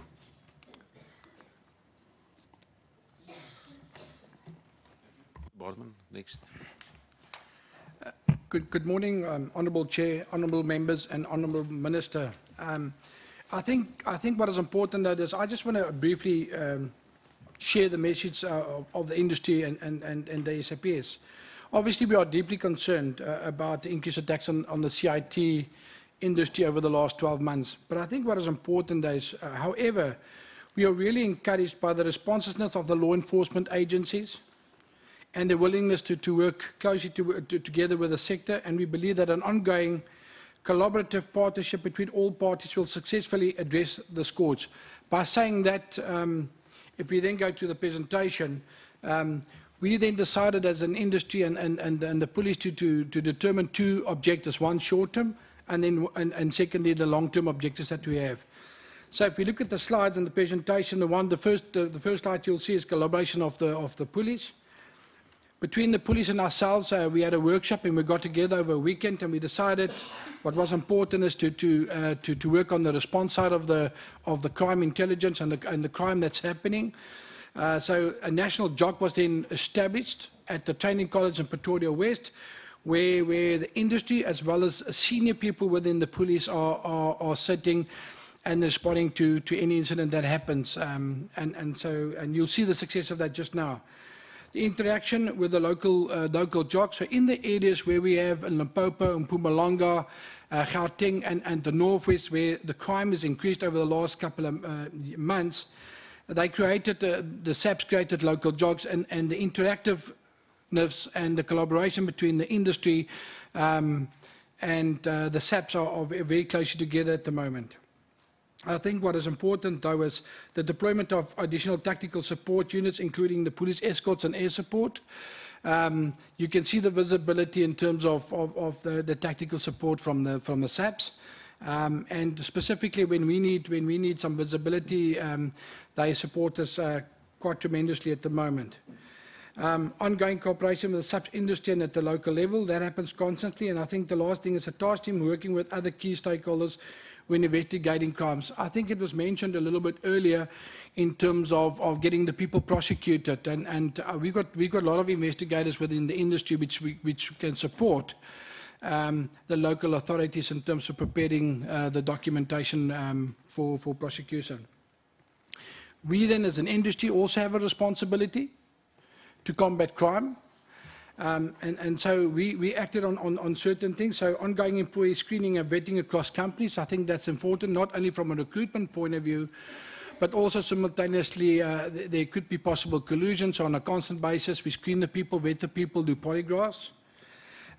The collective engagement, additional and existing companies, policies and methods. I think the key thing here is that there's a long-term objective, and the long-term objective is to regulate the industry. And I think it's fairly important because standards, processes and procedures are fairly important to regulate the industry. And just to say that, we, the industry, take the initiative to start, appointed a project manager and a consultant to manage that process first. We established an industry database to ensure that the people that we do appoint and going through the screening processes, that we can share those information, so we know that we're not appointing thugs or criminals or fraudulent people. So I think that's fairly important. The cooperation between the CI companies and SBV and Fidelity over the last 6 months, we really work well together. We are almost on a weekly basis. We get together to talk about how we support one another, what type of technology could we use, what is in the market at the moment. And just as an example, we just did tests in terms of dye stain for vehicles, and we also did tests in terms of foam to make sure that we make the target as difficult as possible. We share those ideas with one another. So I think that's great for the first time. And then the stakeholder relation management with the police. I mean, I'm not joking when I say, and thanks to the Minister, 2 days ago and even on Monday last week, this week, we got together to talk about how can we support one another in terms of the crime. So I think that's fairly important. So that's in terms of short term. In terms of going forward, what is important is sustainability. How are we going to create that sustainability? The collaboration with the SAPS, the combined and coordination with air support and tactical support, I think that needs to continue. The consolidation of the CIT and the SAPS on the ground where we can get tactical support, and not only from the SAP but also internally. We now respond to one another's, or we act on one another's when we get attacked. I think that's key. Obviously, we spoke about the minimum industry operating standards. I think regulating this industry is fairly important, and that needs to happen very quickly. The question is who's going to regulate this the industry. So I think that's key. I know I've heard that at PSIRA, but that needs to be determined. The CIT combined and formalized in crime intelligence. So what we've done as an industry, we got together and we said, listen, one of the biggest lack of information is crime intelligence, and how are we going to do that? So between the industry players and the SAPS and SABC, we've then created a JOC at Fidelity's offices where this will confidentially be monitored, measured, and shared with one another. I think that's also one of the key aspects in terms of catching the thugs.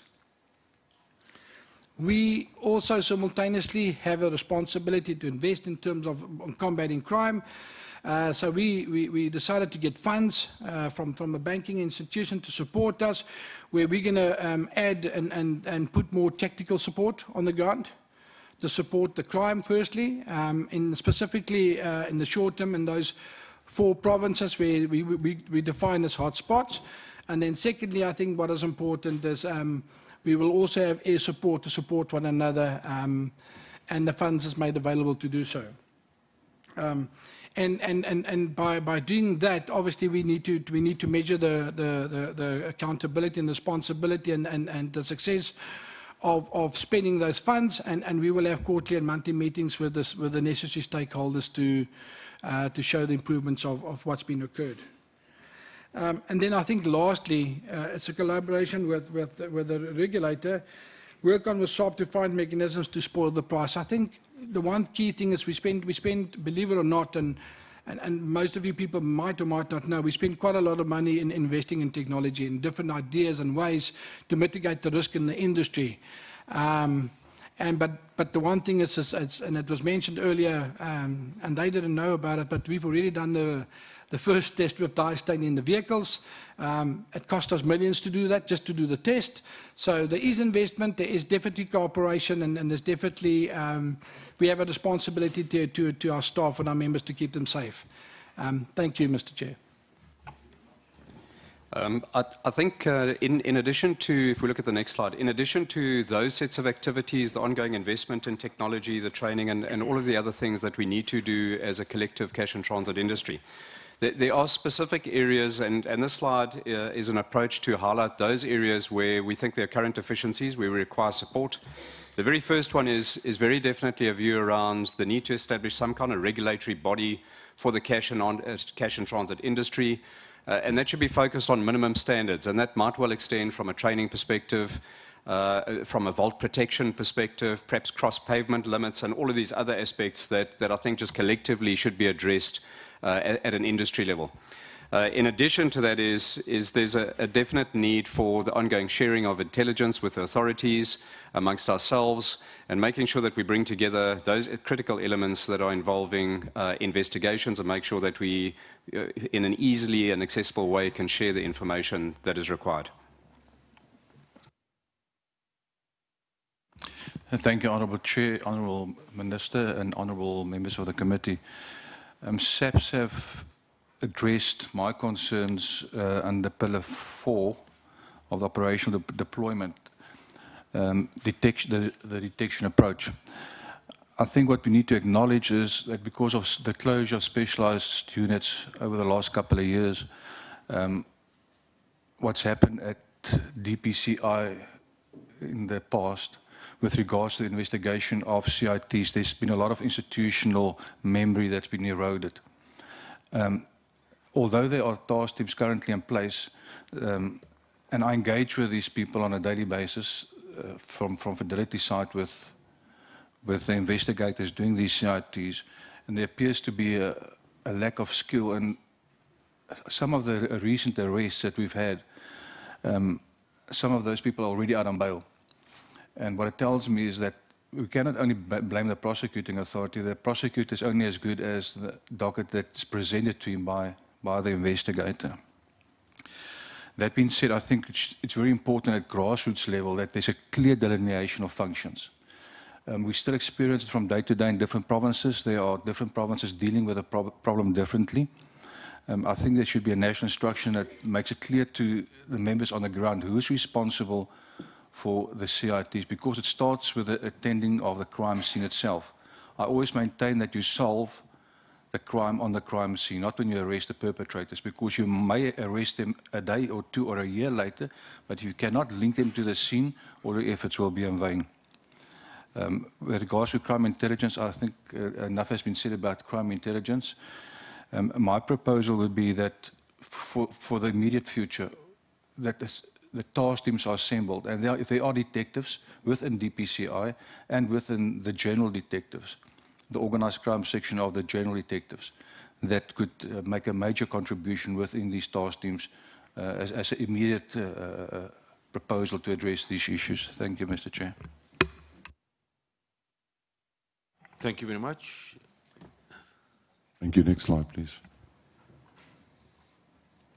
In conclusion, the range of services offered by the CIT operations are critical to the sustainability of our financial system. We've seen the cash and transit heists on the road increasing dramatically, and more power and aggression has been used. Definitely, if you look at the different areas, Gauteng, Eastern Cape, Limpopo, Mpumalanga, and Northwest, stands out as the crucial areas where we need to concentrate. Due to the increase in the CIT crime, international insurance are looking at what's happening in South Africa, and it has a huge impact on our business. The CIT operators have implemented a range of measures to ensure the integrity of staff are up to standard and train them to the job requirements. CIT operations have invested significantly in staff security equipment as well as security technology and features in accordance with the risk. Perpetrators are well organized and are using more violence measures to try and circumvent security vehicle measures. The destructive nature of the attacks, particularly in the use of explosives, is creating an increasing risk on the safety of our security officers and the public. The CIT operators cannot address the availability of guns and explosives in the market. Success cannot be achieved by one stakeholder alone. A focused approach between all parties is needed to turn the tide on the CIT crime. It must be noted that the resolution of the CIT problem can displace the crime to cash centers and retailers. A holistic approach is therefore required. And then just to end off our commitment in the next slide there, please. As CIT operators, we take responsibility towards our employers and citizens, as well as the stability of our financial system, very seriously. We are continuously investing our resources to minimize the risk, but we realize that we cannot resolve this issue in isolation. We are fully committed to work together with the banks, the retailers, our government, the police services, and governing bodies to implement corrective actions which will collectively result in a successful outcome against CIT crime. Thank you, and God bless. Thank you, Mr. Bartman. We will move before T to Kusatu. Mr. Parks, you're welcome. Maybe, Chair, maybe if I could just check if the colleagues from SAPS have got a copy of the presentation. Otherwise, I can bring you... In fact, there's a PowerPoint one as well, which is a bit easier to follow. In fact, let me just come...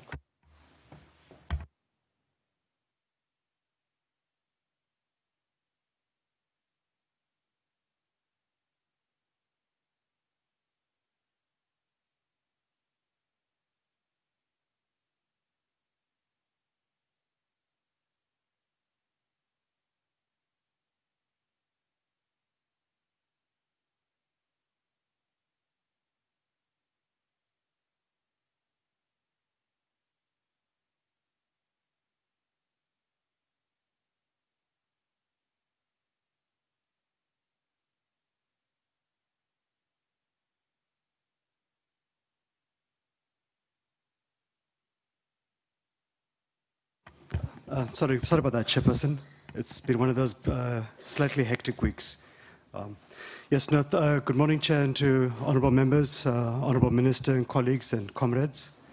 My name is Matthew Parks. I'm from the Congress of South African Trade Unions, and I've been asked to come here to represent the views and experiences of our members, especially from POPCRU, the police union, but also SATAWA specifically, which organizes in the security sector. And it's really borne the brunt of this explosion. I think, Chair, we want to welcome the Portfolio Committee's initiative to have this discussion. This really is a national crisis. I think, Chair, when listening to the industry's inputs, you would think everything's all right. But I think really, Chair, we're in a serious crisis right now. I don't want to bore members too much with the stats. I think colleagues have heard it already. But I think the fact that you've seen 152 heists this year, and we're not even halfway through the year. Last year we had about 159 heists, so basically it's a 100% increase in 1 year. I think, Chair, that you see the heists being increasingly violent and lethal. We've seen a 30% rise in vehicle bombings, a 3,000% rise in ATM bombings. It shows we're in a serious crisis, Chair, and we're not winning this war. I think just to the next slide. Chair, I just wanted to go to follow the committee theme a bit and to look at some of the key thematic issues. So for us, number one is that this is not petty crime. It's not by some gangsters off the street. This is highly sophisticated criminal syndicates who've got accurate intelligence on all the operations. The information that they have throughout is coming from inside the security companies, from inside the banks, even from within the police service. Chair, I think we must also acknowledge that often the employees at both banks and the security companies are very poorly paid at times, and hence very susceptible to being bribed, but equally open to being blackmailed or threatened to be killed. Even you have members of our security companies saying they fear for their lives because they can't even trust their own colleagues. And of course, Chair, we've received reports from our members about police members being bribed, even magistrates being bribed or intimidated. Yeah, and Chair, you know, you're a magistrate, you're on your own. God help you if you find this guy's guilty. They'll find you afterwards. Chair, our proposals around this issue of the vetting and the corruption and crime and so on is one that we really need to have industry-wide compulsory procedures and standards, and these need to be enforced. The feedback we get from members is that this is not happening. We think that all members of the security companies, and even those in the banks who are involved in the transits, need to undergo regular vetting. We're pleased that business is committed to that, but we think really is not happening on the ground. Chair, we also propose that this should be monitored and enforced by a joint task team, which includes the industry, includes the police, but also need to rope in the State Security Agency. And we think, Chair, it's also useful to bring on board the unions so they can also provide a bit of a holistic input as well. So the next slide. Chair, you know, as a trade union, we must always raise the issue of working conditions. So we're glad that the Chair extended the invitation to us, and we're glad Fadusa is here, our comrades. I think, Chair, we need to mention that our workers work very long hours. Often you find workers working 12 hours. Now, Chair, we don't make airplane pilots work 12 hours for obvious reasons. Why then are we surprised when security guards working a 12-hour shift are exhausted and not in a fully aware state, are vulnerable, etc.? Chair, you often find the security workers are paid very little. Some entry-level security guards make 3-5 a month. Others are a little bit better with 6-5. But again, it can't be surprised when people are then easily susceptible to being bribed. Chair, we also have a huge problem with undocumented migrant workers in the industry. We often see employers are regularly keen to employ Zimbabweans, for example, because they know they're not documented. They won't join a trade union, they won't be difficult, they won't ask for higher wages or complain about long working hours. Because if they do, they can easily be dismissed and they're too desperate to complain. Chair, on the next slide. Often workers, like in many other sectors of the economy, are now what you call permanent temporary workers. They don't have permanent employment. They're 3-month, 6-month contracts which are renewed. Chair, often these workers are employed without pensions, without medical aid, without sufficient disability or life insurance coverage. And Chair, we think specifically the issue of when the members lose their lives or disabled, the coverage given there is not sufficient to compensate the families. Our proposals there is a couple. One is that workers should be guaranteed a 40-hour week with no reduction in the wages. So you don't have the scenario where workers are desperate to work 12 hours simply to catch up on the wages with overtime pay. We don't think workers should be forced to work 12-hour shifts given the high security risk of the work. Minimum wage levels for the security guards should be pushed to a living wage, and specifically the wages of the cash and transit security guards should be pushed to a living wage, to 20,000 and so on. We know there are engagements in the bargaining council around it. Chair, we think workers should be made permanent, provided with sufficient pension, medical and insurance, and sufficient compensation to the families when they lose their breadwinners, Chair. If workers can transfer, was it 1.8 trillion rand, we think we can afford to pay them a decent medical and life insurance. Chair, on the issue of training, I think from our experience that the syndicates who run these heists are often military veterans, they're highly trained. You compare it to the security guards, and despite the positive inputs given by industry, complaints of members that the security training is very poor. We have complaints of members who have given training of 1 week only. We are told of members, in order to receive the training certification, they have to pay a bribe. So I think, Chair, that it might be good and holistic and industry-wide perspective, but the implementation is leaving much to be desired, Chair. And if you think that this sector has about 500,000 employees, it's a massive industry. We really need to have a much more strict enforcement. Chair, again, our proposal is a standardized quality and compulsory training across the industry, to have external oversight of the training with a joint structure consisting of industry, the unions, the police, but also the Department of Higher Education. Chair, in terms of equipment, again, we've got numerous complaints of our members using old, faulty equipment, weapons which jam. Our members are given pistols whilst your syndicates are running around with AK-47s. We've got continuous complaints about the quality of the armored vehicles, protection. Some are not fully protected in terms of armor plating. Plating is not bulletproof. Windows or tires are not sufficiently protected, etc. Air conditioning not working. Chair, also members have complained about only having 2 CIT guards in a vehicle and no escorts at times. And we appreciate the industry discussion around the die protection for cash, but we're told by members, our SATAO members, that there's one company in particular which is not using that, and that opens them up to be specifically targeted by your syndicates. Because if other companies are using it and this one is not using it, it's really asking for them to be targeted, Chair. Chair, in terms of our proposals for the equipment, simple proposals, Chair. New and accurate suitable weaponry. So if syndicates are using AKs, you must give our members automatic rifles as well. Sufficient armor plating for the entire vehicle, including the windows and the tires. Working air conditioning. 4 guards per vehicle. We think there should be backup vehicles for transporters and money dies specifically in all the bags, without exception. Chair, I think we in the next slide, we support the Portfolio Committee's call for joint industry collaboration. We do appreciate the President's intervention with regards to the police leadership. Our members are very pleased to see the General Nkele back in the police. He's given hope to our members. I think we're also very pleased to see that General Peter Jacobs being deployed to crime intelligence. The problems of crime intelligence have been long a source of concern. And I think we're also pleased with the initial changes in the State Security Agency as well. But that's just really the tip of the iceberg, Chair. And the Hawks as well, yes, Chair. We're also pleased with that.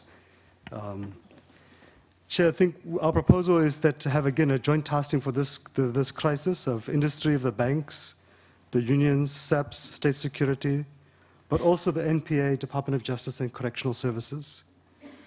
Chair, we think we need to have a situation where SAPS can give support and escorts for the transits. We would also want to encourage industry to specifically recruit military veterans from the Defense Force to the companies, and that we revive the specialized SAPS and intelligence units to deal with this scourge. We can't expect industry to manage this crisis on its own. It's not realistic. I think coming towards the conclusion, Chair, we are pleased the President has made initial efforts to overhaul the police, but I think much more needs to be done, especially around the NPA. We don't think you can continue with the current leadership of the NPA and expect us to have any serious dent in crime.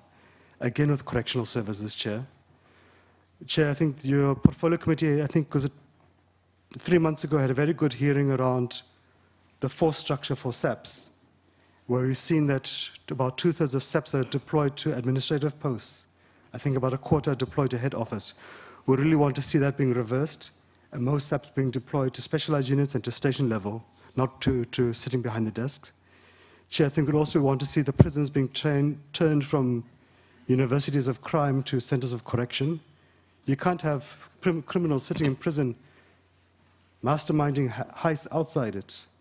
And we know that from our prison wardens, it's complete anarchy in most of the prisons currently, Chair. The last 2 issues, Chair, and because you're honorable members, you're tasked with legislating legislation, we'd want to raise 2 issues that we would want to see as COSATU amended in terms of legislation. One is the Criminal Procedures Act. We think it's not strict enough on those who attack police officers, security officers, and including private security. If you attack, you must be denied bail, must be no option. If you're found guilty of an attack, minimum 10 years. If you're found guilty of murder, minimum life sentence. We find too much discretion given to magistrates around this. And lastly, Chair, and I'm pleased the Minister is here, we've been quite frustrated as COSATU around the Firearms Amendment Bill. That has been sitting between the Police Secretariat and the Ministry for the past few years. We understood it was meant to tighten firearm licensing and so on. It seems no progress around it. But Chair, we want to make a simple proposal to members of Parliament to be bold. Let's simply ban private firearms. Only the police and registered security officials, qualified, trained, should be entitled to carry firearms, no one else. Where we have an amnesty or we have a financial incentive to hand in firearms, we need to do that. It's simple madness, Chair, to think that somehow we need to have millions of guns floating around. Even if they're legal, it's fine, but they're a source of temptation to criminals to rob. And you find most legal weapons end up being involved in crime and so on, Chair. So that's in it in a nutshell, Chair. We hope we will assist the committee in its efforts in this regard. Thanks very much. Thank you very much, Mr. Parks. Members, we're going to take a 10-minute break, and then Mr. George will be the next presenter after tea. Mr. George, thank you very much.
Honourable members, 2 minutes. 2 minutes, thank you very much.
Thank you, members. We're going to start. Mr. Dennis George is welcome to Mr. Dennis George.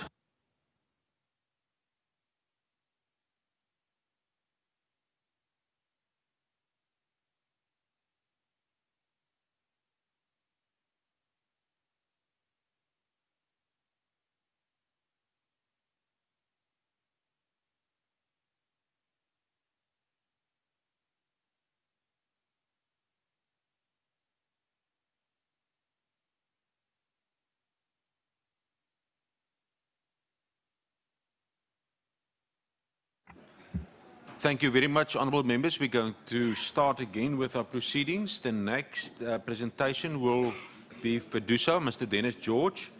After that, we will have the Consumer Goods Council, also the Mineral Council of SA, and also one of the service providers will also give an opportunity, and any other grouping before we go to questions.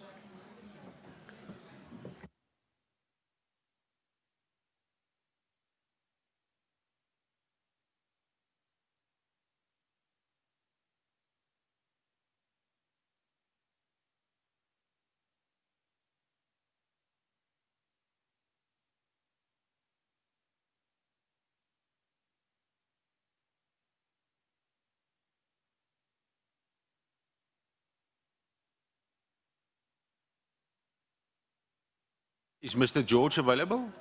Or should we move to the next presenter?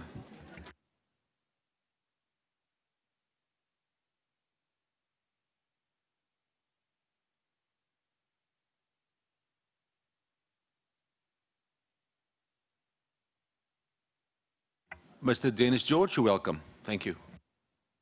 Thank you, Chairperson. Chairperson, you saw us were very active yesterday. So the minister was a bit worried, you know, about our marches and our activities, but we just warmed him up for this meeting.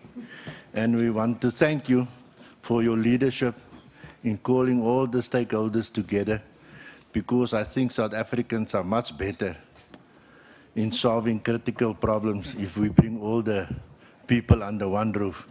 So we're just going to think a little bit differently from other people, because we want to operate and function from a point of view and the context of what's actually happening on the ground.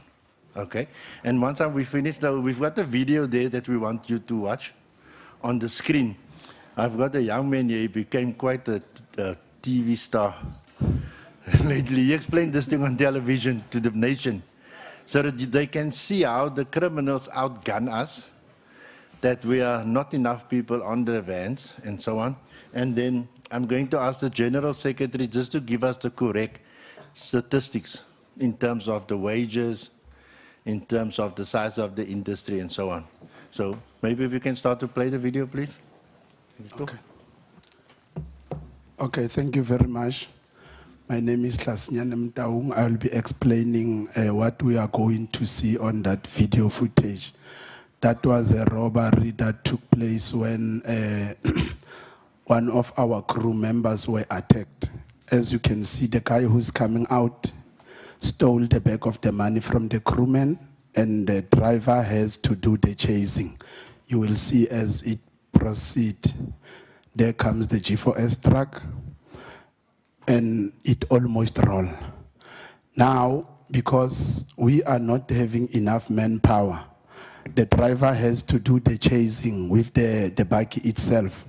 But when you look at that video footage, because criminals knows that there's only 2 people in that van without firearms or maybe the rifles that they are having. Check now, they coming back with their car.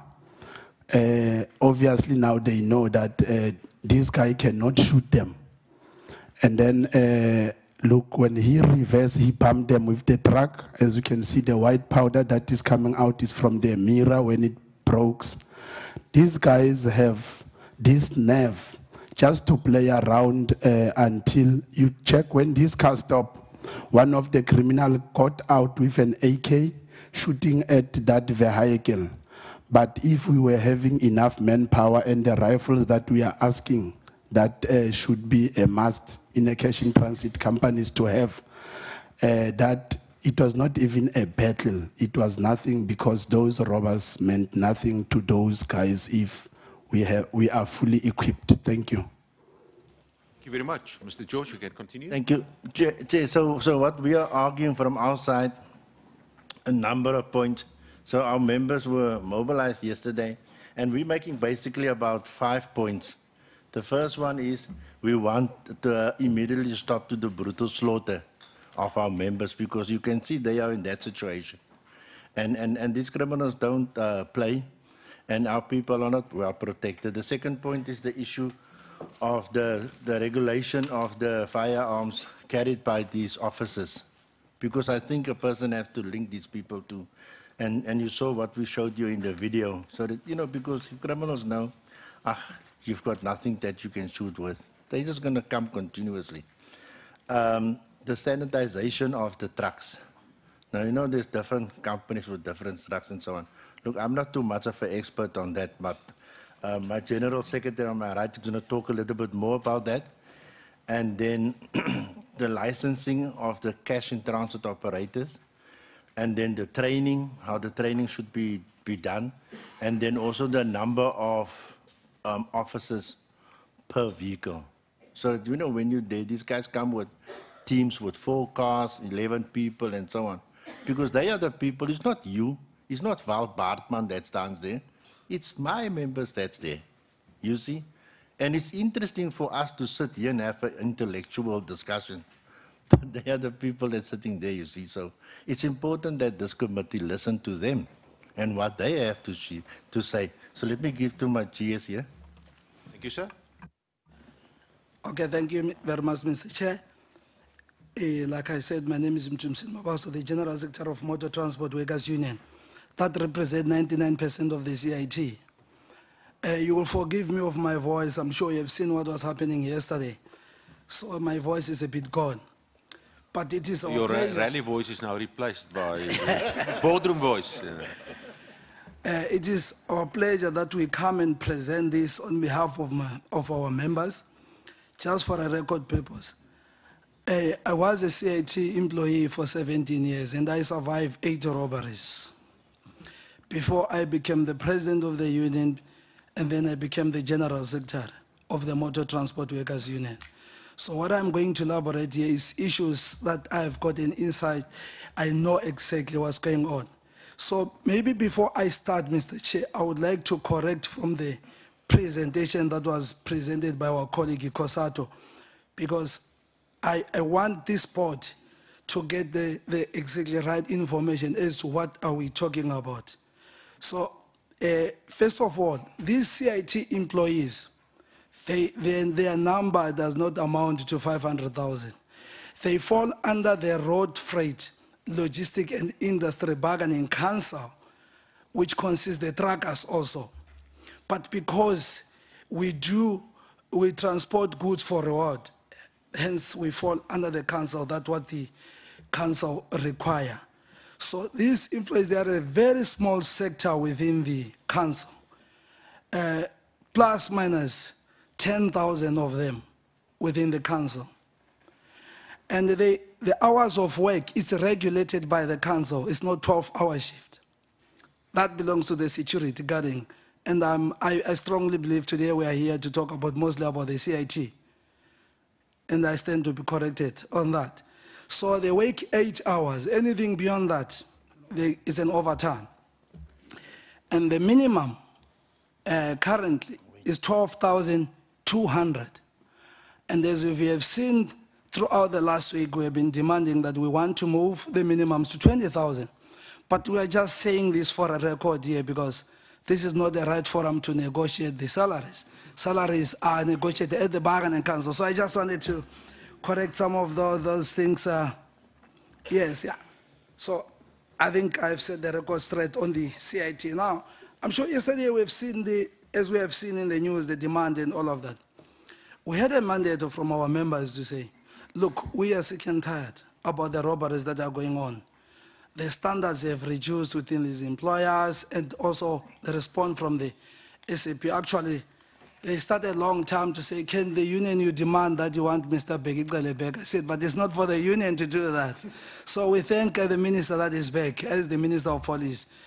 So we really appreciate. So we wrote a demand. What I'm going to read, I'm simply going to read what was demanded yesterday to the employers and all other authorities within the public. So we have written a letter to the Department of Safety and Security, to the Department of Justice, Department of Transport, the Governor of the Reserve Bank, the Metro Police, and the cash interest employers. And we say, we request that your departments investigate, regulate, and put measures in place that would assist in securing the safety and the security of our members. Without those workers, South Africa could not function, and they need to be protected while it's performing their duty in South Africa. Yesterday, when we handing over to the MEC, I've given a very classic example to say, all those people that were there, including the MEC, if you search in his pocket or her pocket, you'll find some money. You search these employees, everyone was there. So it simply tells you that South Africa without money, we can't live. And money is a source of our living. So these people are doing part of this job that is so important. And there is also risk, not only to these employees, but to the public at large. We have seen some of, like, the 3 weeks back, a woman that was shot, crossed on fire during the Jablane robbery. So among that, there are quite other issues that are not mentioned. So I just want to illustrate how important it is. So we then requested what we call normally the employers would not like, we demand. And as the union is the language that we use. So we specified in terms of the department, on this department, what are we looking? So I'm going to start off with the Department of Safety and Security. Most of the issues I don't have to motivate because during the presentation, I have heard they've been covered. And as the union, even though it was the first time to hear about it, we are very happy about that. So there has to be more visibility on the police. Reaction time after the reporting of the attacks need to be quicker. Police intelligence must be increased and more effective. Like I said, I worked for this industry for a long time. We use in the previous, before even the robbery happened, the employers will get any information from the intelligence, but we have seen that lacking a bit. So we are asking that to be improved, which we are seeing now recently in the 2 weeks is now improving. Regulation of firearms to be amended to allow the security officers to carry higher caliber firearms. I know it is good. I think even the employers, what I'm going to say, some of it might offend them, but I think it is good for this committee to listen and hear the truth. Because if we try to cover, the truth will not be revealed. In some of the other companies, they don't have rifles. It's just a Noringo A38, and it's only one-man crew. You have seen that video. A crew carries a lot of money, big bag of money, on his own, moves out of the vehicle with that smaller what call, no assistant. So we are saying they should increase at least a minimum of 3 employees in the vehicle, one with a rifle to protect the crewman. We call it a third man. So we are saying, at least increase the types of the firearm. When we approach the employer, some they say, yeah, but we are not allowed to carry these firearms and all of that. So we are saying, okay, it's fine. Let all the stakeholders get together and see what we can do, because it's no longer a crisis to the union alone or to the employer, but to South Africa at large. And then we are saying regulate training models to ensure that companies provide proper training and that workers be paid while it's on training, proper training facilities. I want to mention that some of the CIT, I'm not going to be specific on the names, but you're going to find that they get to be trained for a week. And for that week, they are more trained on the receipting procedure, on the usage of the electronics firearms. And on the last day on a Friday, in the morning, 8 o'clock they go for shooting, 12 o'clock they are done. Just imagine a new person that have started working in his life, working with a firearm, just give him 1 hour training. So most of these guys, they are not training. They are not trained. And the implications of that is they easily hand out the firearms to the wrong hands. That's why we are seeing is a lot of illegal firearms roaming around. So all we are saying is let's look at that standard so that we know those people that are carrying firearm are responsible people. They know how to use the firearm. And then we go to the next page, we go to the Department of Justice. The Justice Department to deal harshly with convicted criminals. We see a lot of guys get to be arrested next week, out on bail, goes and commit the same offense. So we are saying, yes, everyone should be protected by the law.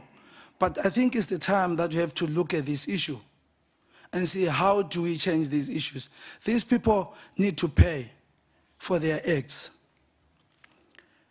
Police investigate and prosecute to ensure that proper investigation and evidence are presented in court to minimize criminals walking free due to lack of evidence.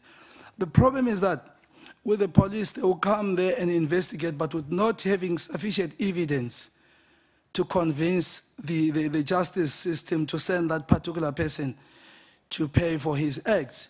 So we are seeing, I think, during the gathering of the scene, police should have enough evidence that of no doubt that that particular individual will be convinced, found guilty and be sent for a long term. And also attached to that, let's have stricter bail conditions in violent attacks. I think I have motivated it before, but I think we need to relook into that issue.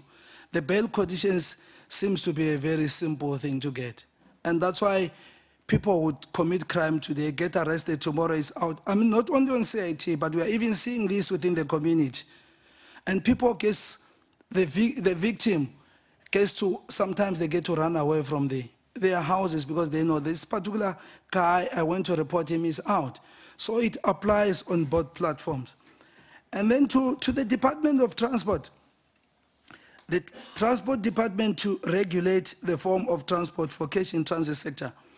What we are seeing is, it looks like the government, even though these are privately owned companies, but at the end of the day, it becomes the government issue. What we are seeing is, we have read the statistic that I still have to verify, we still have to rectify as the union with our federation at VEDUSA. The types of vehicles that are used to transport money, I don't think they are fit or of quality to do so. There are a lot of registered CIT employers. It's not only the 3 here. We know, for instance, the eco case, there are quite a lot of them, and they are using soft skins. That's where our concern. And then when the robbers, that's where they start to train themselves, if they can. They go to the soft skins, but they're not carrying a bulk of money. And then they get adapted to that to say, no, I think we have succeeded. Let's attack the bigger companies. And when they come to the bigger companies, even though some have got quality of rifles to use against, but they are used, then they come in numbers to outnumber those particular employees. So we are saying, let's look at the trucks that are used. We have seen in Boksburg, when the roof gets to be blown off, the money is exposed. previously, we discussed with the employers what had happened, because previously, even if the roof was removed, but the electronic system within the trucks could sense that there was something, and that die, immediately they would die the money, but it's no longer there. So I think it's now that we need to come together and say, let's regulate. We want the regulation of the standard of the vehicles, yes. And also to legislate that unless the vehicle has air conditioning in working order, the vehicle will be declared unroadworthy. Drivers are locked into vehicles in extreme heat, resulting in severe heat exhaustion. And the people from health will tell you that the outcome of that. Most of our members, they're getting sick, kidney problems, sugar, and all of that. As a result of that, last week, we received from one of the CIT companies in Polokwane, 6 employees were suffocated in the truck. Because remember, Limpopo is hot. Limpopo Mpumalanga is hot. Even if you are enjoying winter, yeah, on other areas, but that side is like, it's summer. So if people can be suffocated during winter, what more is in summer? So I think we need to regulate. That should come together with such kind of regulation. And the last thing that now we are demanding, I don't know whether it's the right way, but we still insist on that one. We want this drug to legislate that CIT vehicles be fitted with sirens and emergency lights. And I would like to motivate the reason why. I think it's justified enough or substantive enough. These people, they are carrying a lot of money. And with that care comes with a risk. They get to a traffic, there is a long queue of traffic. They are not allowed to drive on the yellow line. When they drive on the yellow line, they get to be stopped by the traffic officers, issued with fines, heavy fines, sometimes to a point of being arrested. And imagine if somebody stopping the CIT vehicles, you know already is carrying money. That is a risk on its own. We are saying also they should be afforded with the blue lights, the siren, because in case if there is emergency, they will be running and then those lights will be on in the siren. Obviously it tells you that there's a problem. But currently they are not allowed. So I think it's justifiable enough that we look into these issues. And then we come to the government of the Reserve Bank to ensure that limits are placed on the amounts of cash transport at one time in each vehicle. The Reserve Bank seems to just give the tender to the employers. But I'm saying, if I'm responsible enough, how reckless would I just give a tender to somebody without understanding exactly the means of transport and the securement of that particular money and the protection of the employees? We are seeing that employees are suffering, and you find that Reserve Bank is part of that. We are saying they have to look into that. I think that will be also be incorporated in terms of the legislation. And also to ensure that fly-by-night companies are not allowed to transport cash. We believe the government has enough influence and power not to grant registration of the said companies. Yes, of course, then I'll speak to PSIRA. There are quite a lot of fly-by-nights, like I've said. And I think it's time that we regulate. It's time that we view this job as a very important job and which carries a risk to the South African citizens. Ensure that a representative from Reserve Bank engages with the police forum in order to update on current affairs in the transporting of cash. Then we come to the Metro Police. To ensure that there is proper parking facilities for CIT vehicles to prevent long distance across pavement transaction. Our guys come into, especially in urban areas in town, when they park on the road, you must park at a place where you have got a view of the crew, man, that is outside. But normally they get to be chased away or issued with traffic fines. And the moment the driver moves off the side, the crewman gets to be robbed without the driver knowing. And they get to be put in the polygraph. Why didn't you see that the crewman was being robbed? Because the only time that the driver would be aware is when the crewman is back and tells the driver, I've been robbed. Then he says, obscure robbery, where? Where are the robbers? No, they are a long time gone. The crewman, but why didn't you see them? Then they get to be polygraphed, and if they fail, they get to be dismissed. which then becomes a problem because these employees, some of them, I don't want to contradict myself that some of them are not properly trained, but some are highly trained. But if you know, be properly or not properly trained, they know the system, how it operates. And then the employee says, yeah, we get to be dismissed for nothing. These are the other criminals that case comes back and organize. They know exactly how the system operates. So we need to look into those issues.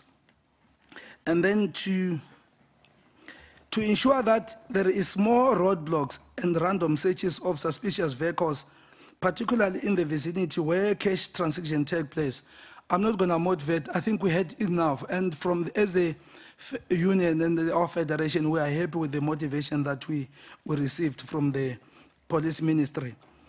And then we come to the CIT employers. To be proactive in protection of the CIT workers without having to wait for legislation and regulate to force safety and security measures. That's what we are asking from the employers. We can't now say it's okay because all the stakeholders are together, we're looking into the legislation. But currently, let's be proactive and have other means to protect your employees.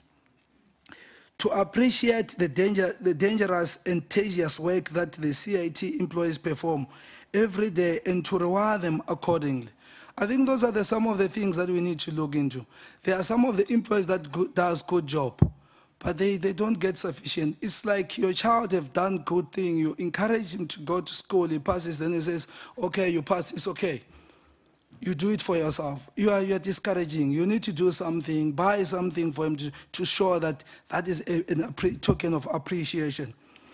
And then stop employing untrained, unskilled ship labor. I have motivated that. I'm not going to waste time on that. Ensure that safety equipment training is of high standards and equality. I welcome the presentation from the Reserve Bank that recently they have not received any request with regard to this electronic system. And I would say this, normally when you say it, employers doesn't like it, but we say it. Most of this, because of the fly-by-nights that are undercutting these bigger employers now have reverted back to say, if these people are allowed to do cheap labor, let me also do it. And as a result of that, they no longer care about these electronic devices, which is a problem. And I say to the employers, this becomes, it's like the CIT employers are employing police to do their job because they don't have sufficient vehicles, they are not trained employees, they don't have sufficient officers in the truck, they depend more to the police. And then we get to blame the police are not working. But we are saying, let's do ourselves introspective to see as CIT employers, are we doing good enough? Increase the manpower on vehicles. We have said currently most of the trucks, 85% is only 2 employees. The driver can't get out. So we are saying at least the minimum should be 3 employees in the truck. The one that give an escort to the one that is carrying money. You find somebody loading money at the ATMs on his own. So that is dangerous. We are showing to the robbers that you can come, it's easy, you can get money. To ensure that their client's premise create a safe environment for cash in transit transaction to take place away from the public. Normally what it does, we forgot, Mtaung was supposed to play another video. Our members comes into a complex, the ATM, and the public, they still want to go and queue at the machine. Our security officer says, please, don't come to me. They say, we want a trolley. He pushes a trolley to the public to say, it's dangerous for you to come here. The woman keeps on advancing.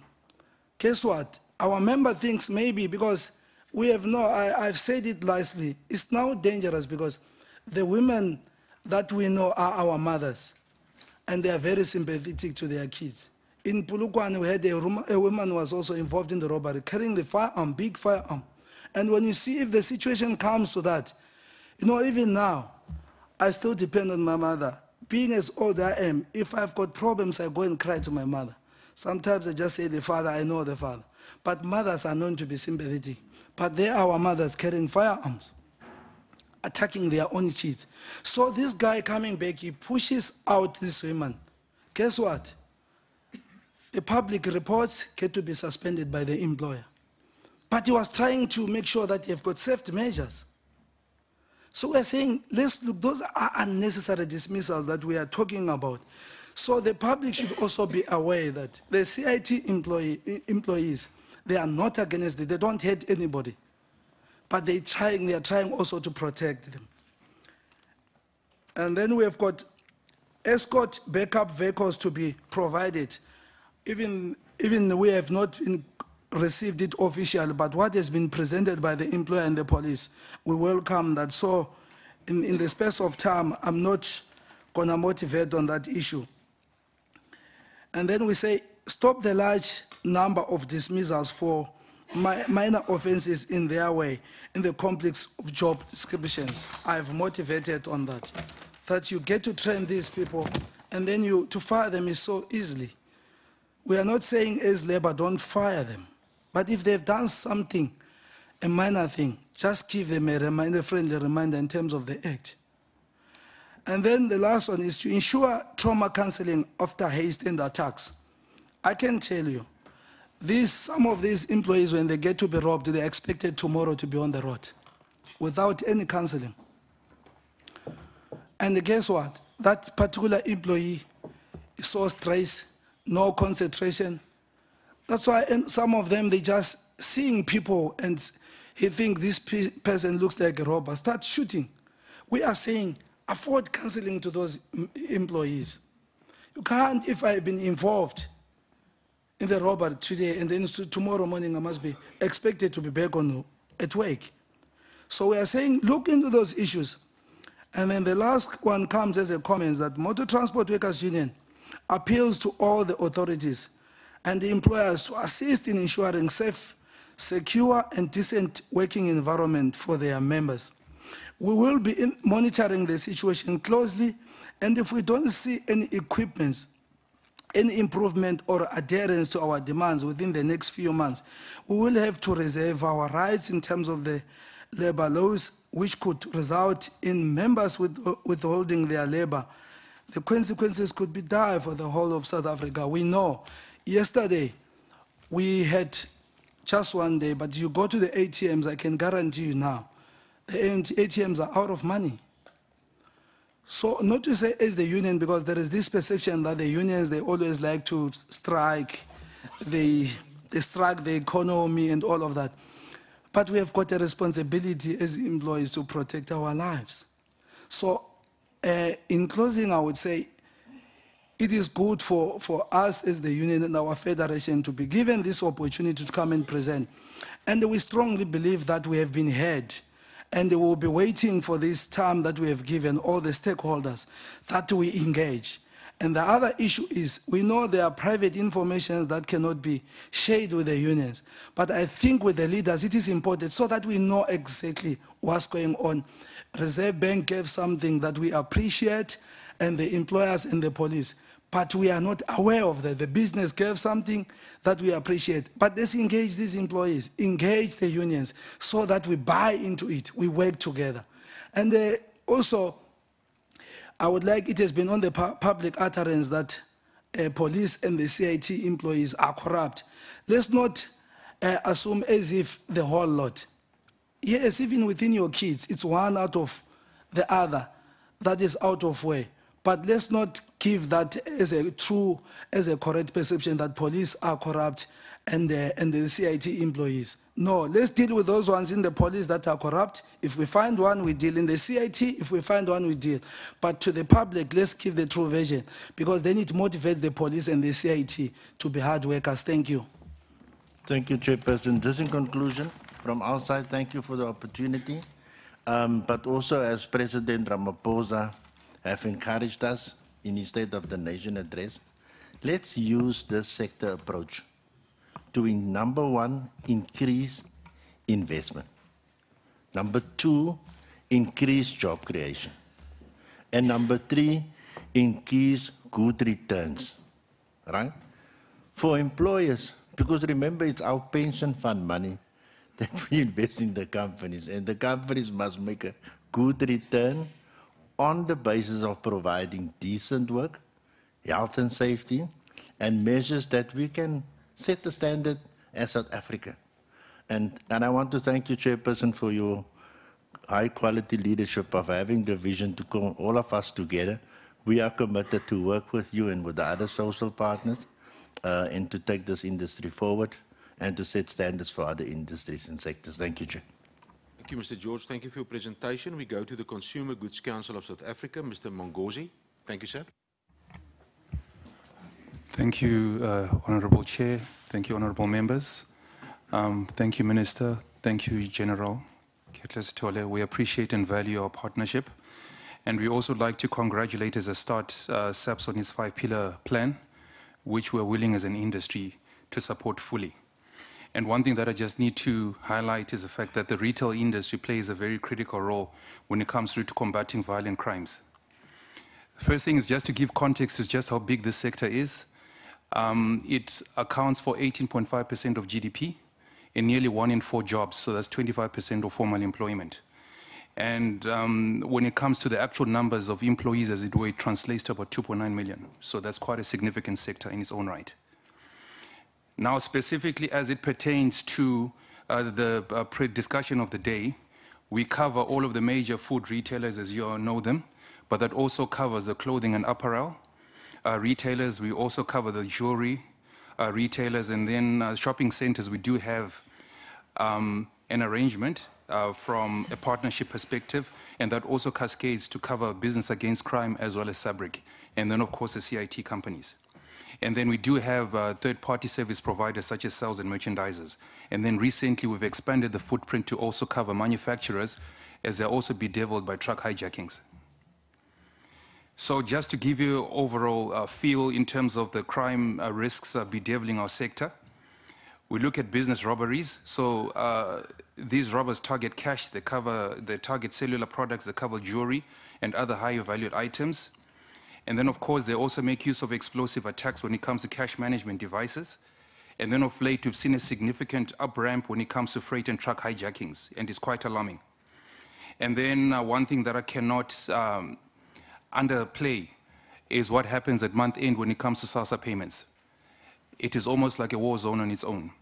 And unfortunately, leading up to the SASSA payouts, whether it is attacks on CIT vans or attacks in store, which also places significant risk to life and limbs of not only employees, but also pension recipients. I'm going to just hand over to my colleague, Abraham Nilsson, who heads up our risk initiative, to just take you through some of the initiatives that we have as far as supporting SAPS is concerned. Thank you, Chair. You're welcome. I'd just like to emphasize and really appreciate the fact that the National Commissioner mentioned that SAPS has got a good relationship with the Consumer Goods Council. We deal directly with the Office of the National Commissioner. We also deal directly with the NADJOC, and that's a daily occurrence where we share information, and we also receive proactive information from the NADJOC. We also support crime intelligence in terms of the provision of available intelligence, and this would include photographs, modus operandi, hotspot reports, which we provide on an ongoing basis. I must admit at this stage, the interaction has reduced, but we're in the process of reviving that process. We also then encourage retailers to support investigations, and this relates to providing investigating officers with the relevant information they require, or rather should I say evidence, which would include your footage, your CCTV footage, photographs, and the necessary statements to ensure that we get positive convictions. Then we also engage on provincial level with various provincial management. Gauteng, for example, is a good example. We've got a very good relationship there. We've even managed to establish a shopping center forum where all the relevant shopping center service providers are part of this forum, and we discuss issues as to how we can deal with crimes affecting shopping centers. Then we're also involved in awareness campaigns, and we do these over the festive season, where you'll see over the festive season we have what we call a visibility campaign, and it's done in conjunction with SAPS, where we provide information relating to which areas and which shopping centers pose threats over that period of time, and SAPS then adjusts its deployment of resources accordingly. And then lastly, we also develop a lot of SOPs within the industry to ensure that we also as an industry improve measures on our side and not only expect the South African police services to deal with the crimes, but we also need to look at how we can contribute. As I conclude, Chair, some key takeaways, the first one being the SAPS strategy ought to be quite broad and focus on all manners of violent cash-related crimes. So this, of course, includes the retail and jewelry stop robberies, whether they take place at shopping malls, whether the shopping mall itself is closed or a strip mall, CIT vans, ATM bombings, truck hijackings, and one thing that we've started to pick up from our data analytics that a lot of these appear to be syndicate-driven. Then another issue that we also want to put up for discussion is due consideration to be placed again with regards to cash recycling centers. This was an initiative that was started off by Business Against Crime, which we came in on board, and one of the CIT companies had taken it on board. We have seen it reduces significantly the number of drop-offs that have to take place at shopping malls. I think this is something that needs to be revisited, but it requires all stakeholder buy-in. Because if we are now talking of the fact that one life lost is one life too many, in our opinion, we feel that the cash recycling methodologies, if they're employed right across all shopping centers in South Africa and becomes a default standard measure, we should see a significant reduction when it comes through to these CIT vans. Because one thing that worries us is the brazen nature of these thugs. They just don't seem to care much when it comes to matters pertaining to law and order. But I think the five-point plan that was indicated earlier on by the SAPS National Commissioner, I think they will start to slowly but surely win the war against this. And lastly, the important point that needs to be stressed is the critical role that information sharing plays, and this across all stakeholders, because SAPS can't do this on their own. So if we collectively as industry players come through together and ensure that information is shared timelessly, as it were, it will go a long way in ensuring that we are able to combat the scourge of the CIT vans and all related robberies. Thank you, Chair. Thank you very much, sir. Minerals Council of South Africa. Thank you. Thank you, Chair, and thank you for the opportunity to allow us to say a couple of words, even though we were not scheduled to speak here today. At the outset, can I just say that the Mineral Council of South Africa would like to reiterate and endorse the sentiments expressed by other speakers here before, that the issue of the increase of cash in transit attacks and heists are very concerning and troubling to us. Obviously, this does not bode well for the sustainability and future investment in the country, but more importantly, the blatant disregard and disrespect for human life that the perpetrators of these attacks are showing is absolutely unacceptable, and we believe that it should not be tolerated. We therefore very encourage that the issue is receiving priority attention, and to the extent that the Minerals Council can assist or collaborate in ensuring that the issue is dealt with effectively, we would be willing to do that. With regard to the topic under discussion today and how it relates to the Mineral Council, there's been a number of allegations in the media that the explosives that are being used in these cash in transit heists are being sourced from mining operations. In the absence of detailed investigations and assessments and forensic analysis that you can actually trace back the explosives to the specific mining companies, we find these statements to be very disingenuous and unfortunate. However, what we would like to do here today is just to give an overview broadly of the controls mining companies are required to implement to actually prevent the theft and loss of explosives on mining operations. Firstly, the management, control, possession of explosives on mines are governed by the Mine Health and Safety Act predominantly, as opposed to the Explosives Act. The Chapter 4 regulations on explosives set very detailed requirements which mining companies have to comply with to ensure that unauthorized access to explosives are prevented, and that unauthorized people do not gain access or utilize explosives. In addition to that, they are required to formulate standard processes and procedures, which are often incorporated in the SOPs, to identify how the whole value chain of managing your explosives from the time that you procure it to the end where you dispose of it should be managed. And each and every activity must be done in accordance with the process that has been identified and approved. These processes are undertaken by authorized people and in the supervision of authorized security personnel.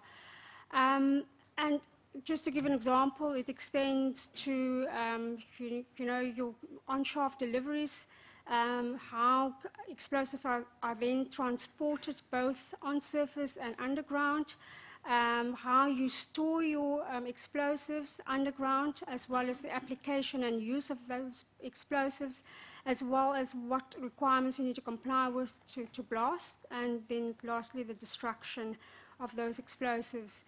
In addition to that, compliance against these standards and procedures are also regularly assessed, and that is done in conjunction with SAPS to ensure that you actually do what it is that you said you would do. And any discrepancies in, for instance, the amount of explosives that you have received and the amount that you have used, can be properly accounted for and reported if there are any losses.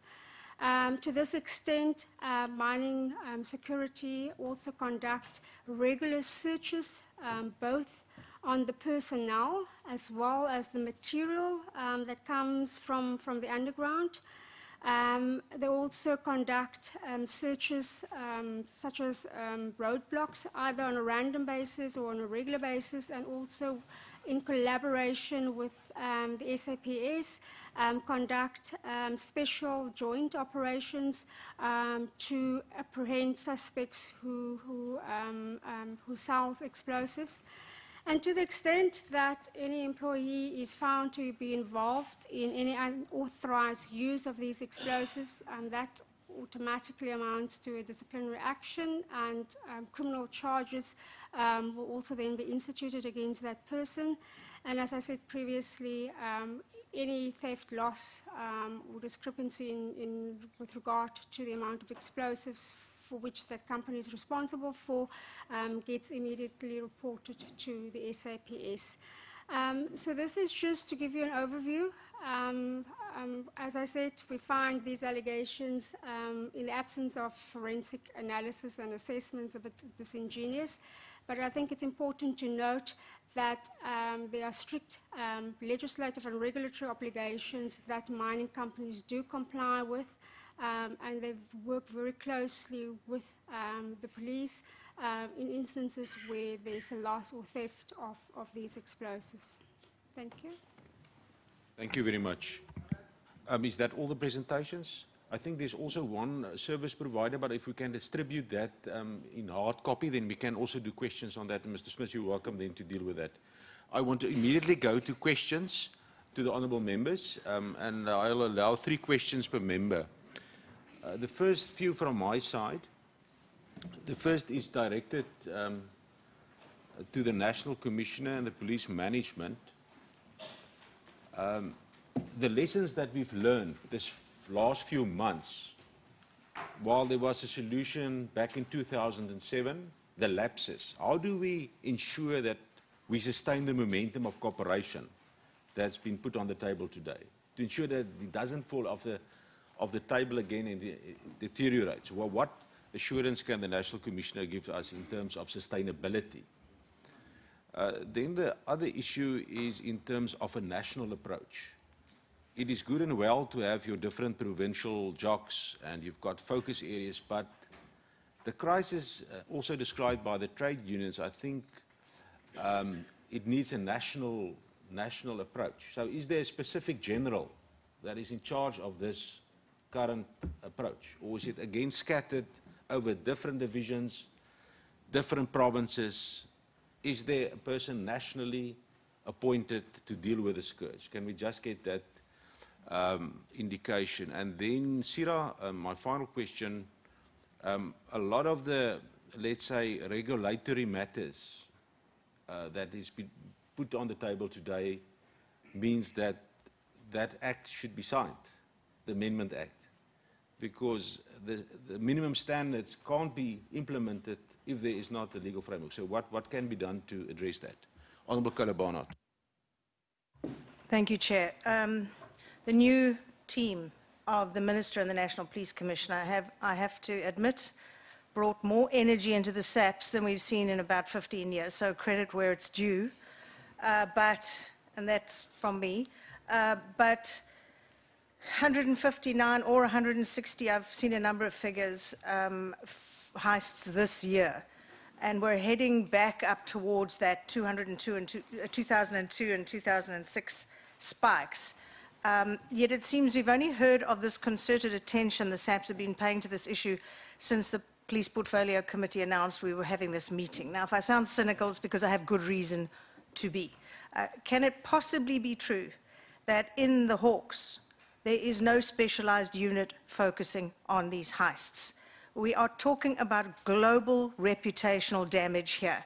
Now, I do know that with the establishment of the Hawks, they took organized crime and commercial crime and the remnants of the Scorpions underneath, under their wings, as it were, and organized crime was doing the cash and transit heists, but Ntlhameza then ordered the disbandment of that and said those must be dealt with at station level. Well, we all know it was a catastrophic decision. So tell me that you're going to be establishing a specialized unit.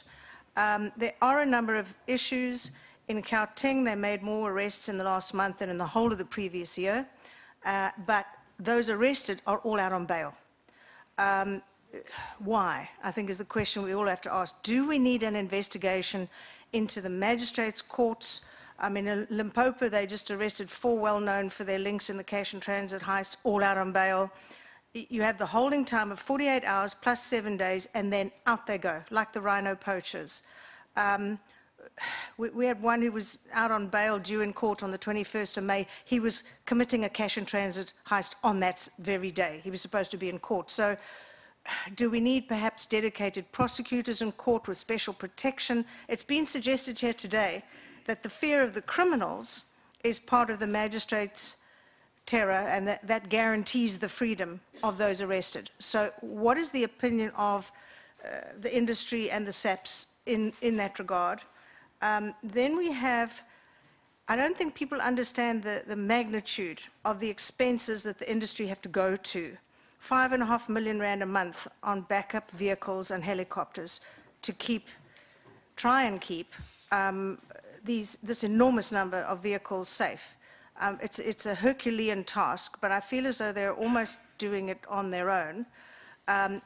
Do we have any clue, and I understand crime intelligence is nowhere, but is the money being utilized in South Africa, or is it being smuggled over the borders? We're talking about syndicates. Is it a global syndicate, a continental syndicate, or a South African one? Where is the situation there? We have people like Dr. Henny Lochner, a forensic KZN, predicting that there will be more attacks in KZN in July. So what is the situation there? I know that Richard Mluli left us with nothing, but slowly but surely things seem to be stepping up in those terms. And yeah, I think let's pick one last one before the chair leaps on my head. The explosives being smuggled out from the mining sector. I'm hearing that the weak link is when they actually leave and there are no searches done when they come up. That's possibly when explosives are strapped to their bodies. Can you clarify that? And the banks, I'm being told, when they experiment with dyeing the money in a controlled explosion when it's broken into, I'm told the Reserve Bank does not replace all of that money? Is it a cost to the industry? Is this true? It's a possible urban legend going around, but people are most indignant about it. Thank you. Honourable Kolobana, that's more than 3, At but least okay. 50. Honourable Mbele.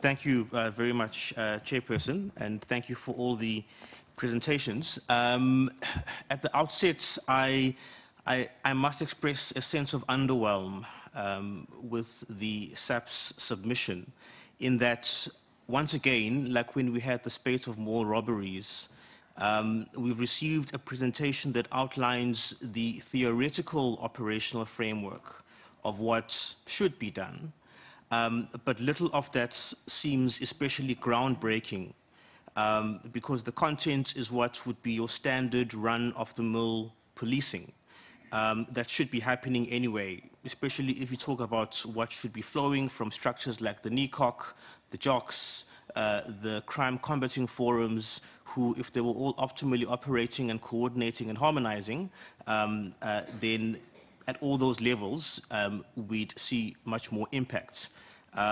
And, you know, given that aspects of that policing framework have historically been underperforming, in crisis or dysfunctional, such as crime intelligence, that issue has come up from almost every stakeholder. We are somewhat hobbled. But with my first question, Chair, I want to limit myself to the rapid response pillar outlined in the presentation.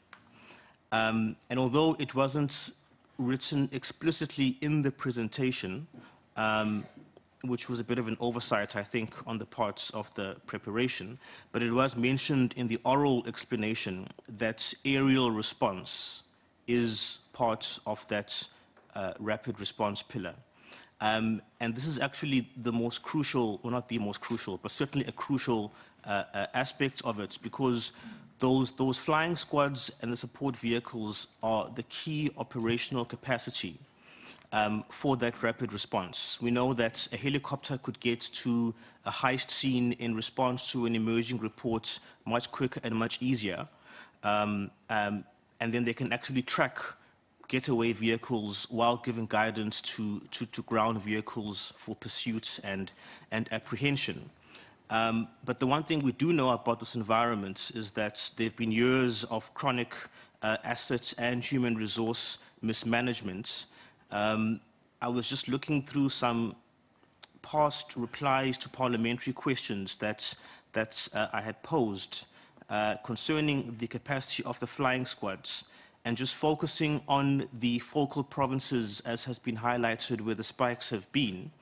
In the Eastern Cape, officers assigned to flying squads have declined from 223 in 2011-12 to 196 as of September 2016. Gauteng 832 down to 720, Limpopo 104 down to 52, Mpumalanga 181 down to 135. So we're seeing an attrition and we're seeing a decline in the human capacity within these flying squads that should be part of the operational response. Similarly, vehicles, Eastern Cape 33 down to 18, Gauteng 428 down to 236, that's pretty much half. Limpopo down from 22 vehicles to 6 vehicles. 6 vehicles as of mid-2016 for the Limpopo flying squads. And Mpumalanga 57 down to 25. So that's the big picture, Chair. It's the under-resourcing, the understaffing, and under-equipping, and not having the actual muscle, the operational muscle, to implement the framework we're told is what should be done and is being done. So the fact is, if this operational rapid response capacity is inadequate, there is little to no deterrence for the syndicates and for the gangs behind this organized crime, because they know there's a slim chance of actually being caught after the fact. That's the big picture we're dealing with here. So my first question, Chair, is to ask why have the flying squads been allowed to deteriorate to this extent, and what's being done to address and reverse the situation? Because if you haven't got the flying squads, I can guarantee you a sitting police vehicle at highway off-ramp is going to do you deadly squats, absolute deadly squats. My second question, very short and sweet. in terms of the detection pillar, I would like to know, especially springboarding from the inputs made by, I forget where it came from, Chair, but I want to find out if these investigators, is this detection pillar anchored in dedicated task teams? We just heard yesterday from the DNA board that in terms of the role of the SAPS in facilitating the DNA acts, the investigators in the detective environment who are meant to play their role are not dedicated to that function. So they get redeployed, they're part-time, they're not available, they're deployed elsewhere. Do we have a dedicated task team driving the detection and investigation aspects of the 5-pillar framework? And then finally, Chair, just a slightly tangential question, but it is relevant to the matter at hand. In the experience and analysis of all the cash in transit stakeholders, so across the spectrum we have here today, is there any credence to this notion that's been conveyed to me by a few individuals over the past 2 weeks or so, that there always seems to be a spike in cash in transit heists, either in the year or some period leading up to an election year? And if your figures and your records indicate that kind of trend, what does that mean, and what do we need to do about it? Thanks very much, Chair. Thank you, Honourable Bailey. Honourable Mula, and then Honourable Marke. Thank you, Chairperson, and thank you for your presentation. In Pillar 5 on SAPS presentation, in Pillar 5 talks about the stabilization plan, focuses on communication and liaison. Why trade unions not included in slide 10? My second question, Mpumalanga province initiated Operation Kijima Zots that has had some successes. Please indicate whether all provinces have a separate operation to address aggravated robbery and specifically CIT robberies. My third question is to SAPS again.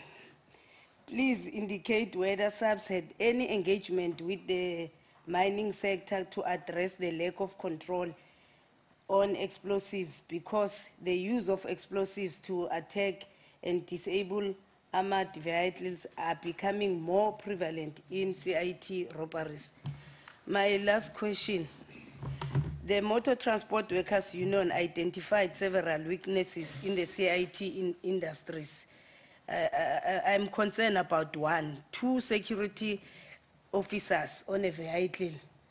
Why they deploy two security officers? Because they are transporting money. Thank you, Chairperson. Thank you, Honourable Mula. Honourable Marke. Thank you, Chairperson. I was under the impression that today, because we have got almost everybody almost all stakeholders, the aim is to find solutions, not to start throwing blame on this one or that one. But, well, I always ask police questions all the time. They're always here. They can have a break from me for today, and I will deal with the other. Just a microphone, maybe just, that we can hear you. Thank you. I will deal with the other stakeholders. The industry or the companies, what is their role? Do they think they are doing enough? Or are they just simply shifting the blame to the police? I mean, they are the ones that are making profit here. And the Reserve Bank has just said, or they've got anti-hijacking devices, or what they term currency protection devices. And they are saying these things are not being requested by the industry. Why? And they are the ones that are making profit here. And they are the union is saying there are 2 or 3 people in why should that be if they are making profit? I mean, they must explain. They are the ones that are making money. And they can't shift blame to the police all the time. My second question would be maybe to SBRICK. It is said that some companies have got specialized training that they give over and above. Is that training accredited by SBRICK, or does it belong somewhere else? And the minimum standards that we are talking about for cash handling entities, what does it need? Is the act that SBRICK waiting for covering all of the things that are needed, or do we need some other legislation to cover every other things? That is things like the blue lights and sirens and automatic weapons and so on. Are they covered in the act that still needs to be signed by the president, or do you still need more legislation to cover almost everything? The R5 and R4s, where is the origin? Where do they come from? Are they from our own SAPS or Defense Force? Or are they from outside?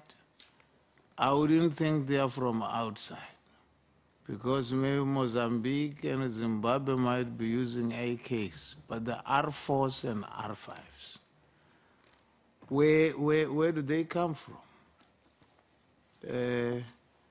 I think I will end there for now. Thank you. Thank you very much, Honourable Marco, Honourable Mabija, and then Honourable Imam Sheikh. Thank you, Chairperson. I just want to make an input or a question like to SBRICK. You are the regulatory authority. And based on what Honorable Make has been saying, why so loudly to the CIT employers, I should think we need to know that we are gathered here because of money, and money is the root of all the evils.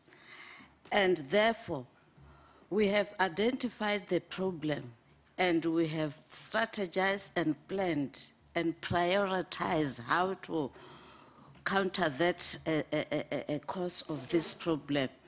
Therefore, I would like us not to just go into the periphery. You can go outside your house until you are leaving the snake right in your house. Therefore, I will propose and appeal to, get me correctly, I don't say the CIT companies are responsible for this CIT heists. We need to dig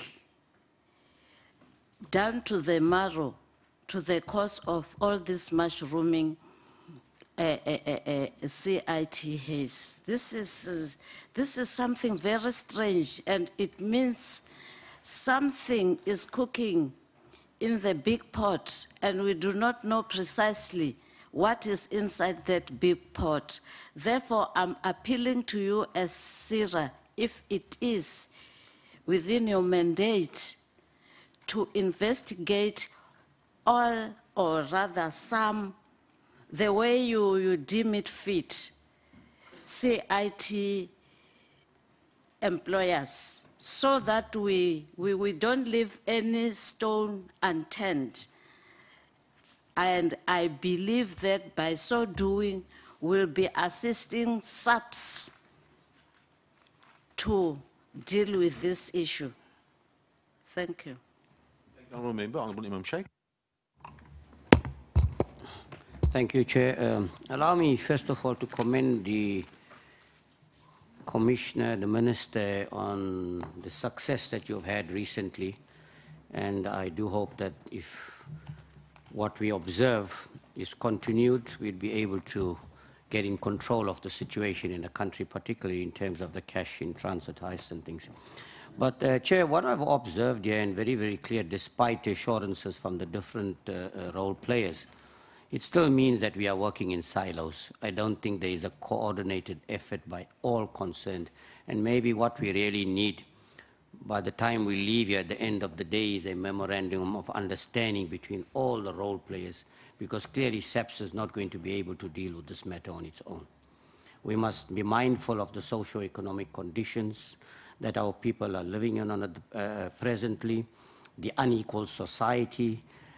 24 years later, the emphasis still seems to be on profits and money. And maybe I think I want to plead to all the role players here is to bring in the different stakeholders, the banks, the business, everybody, and see how they can work together with us to try and improve the quality of life, particularly of the employees who are bearing the brunt. And we must also not forget that it's not only the employees, are innocent people that are dying as a result of what we see and what is going on. So I hope that, we're going to be able to do something in terms of that. One of the concerns for me is this, that with the large number of firearms and explosives that we've identified, we are not able to find the origin and exactly where it is coming from, and particularly where there's been many, many arrests. And it looks like it's a norm now. You get arrested, then you get the bail, and more cases are being withdrawn in court rather than convictions. And there seems to be some weakness, and again, it comes to a coordinated effort with the Justice Department, with the Police Department, and all the road players. My major concern is this. With the number of police officers and the men and women in blue on the ground, together with the number of security officers on the ground, the number of security companies, why is it we don't have a coordinated communication system? And I'm going to bring this down in ABC. There's a cash in transit in a particular area in Johannesburg.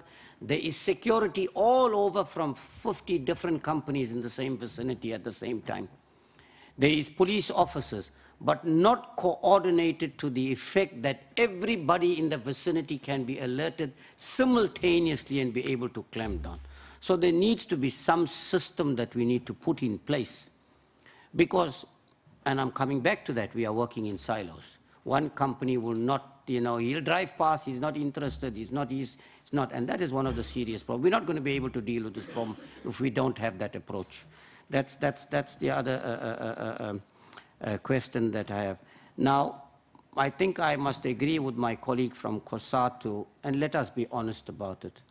And I'm not justifying this for you to do the wrong things. People are motivated or encouraged when you earn very little and things like that. And the conditions under which security officers work is shocking, to be very honest with you. And no matter how much you're going to convince me here today that all the checks and balances are being put, lifestyle audits are being doing, continued assessment, it's not being done, I can tell you now. As I sit here, I've been paying for security that has not been registered until I did my own research. So the processes are not being followed, to be honest with you. And I think if we don't clamp down on that again, we are going to sit. Come back to intelligence of the South African police services, together with the other organizations, and I've heard that you've got it. Let's be honest, it's not working. If it is, it's having very limited success. So the question is, and I think I must agree with my colleague, let us not push it onto one side or blame anybody. Let us come together and fight this fight, because this is all our fight and this is all our war. Now, there were many arrests, and this is for SAPS, Chair. There's been many arrests, and they found vehicles that were involved in the crime belong to either relatives or friends. Now, what I want to know is this: when you've identified that, are these friends or relatives and things also being brought in as suspects? Because somewhere somebody must know something what is going on. I mean, I'm not going to give you my vehicle for you to commit a crime and I don't know what is going on with my vehicle. 9 out of 10 times they know. So I'd like you to tell us what is going on. I'll stop there for now, Chair. Imam Sheikh, Honorable Molabatsi, Honorable Groenewald. Thank you, Chairperson. Let me first start by welcoming back General Godfrey Libya to where he belongs.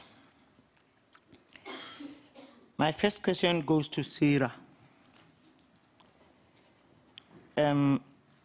After a CIT attack, do the guards undergo counseling of some kind? If they don't, are you considering doing it in future?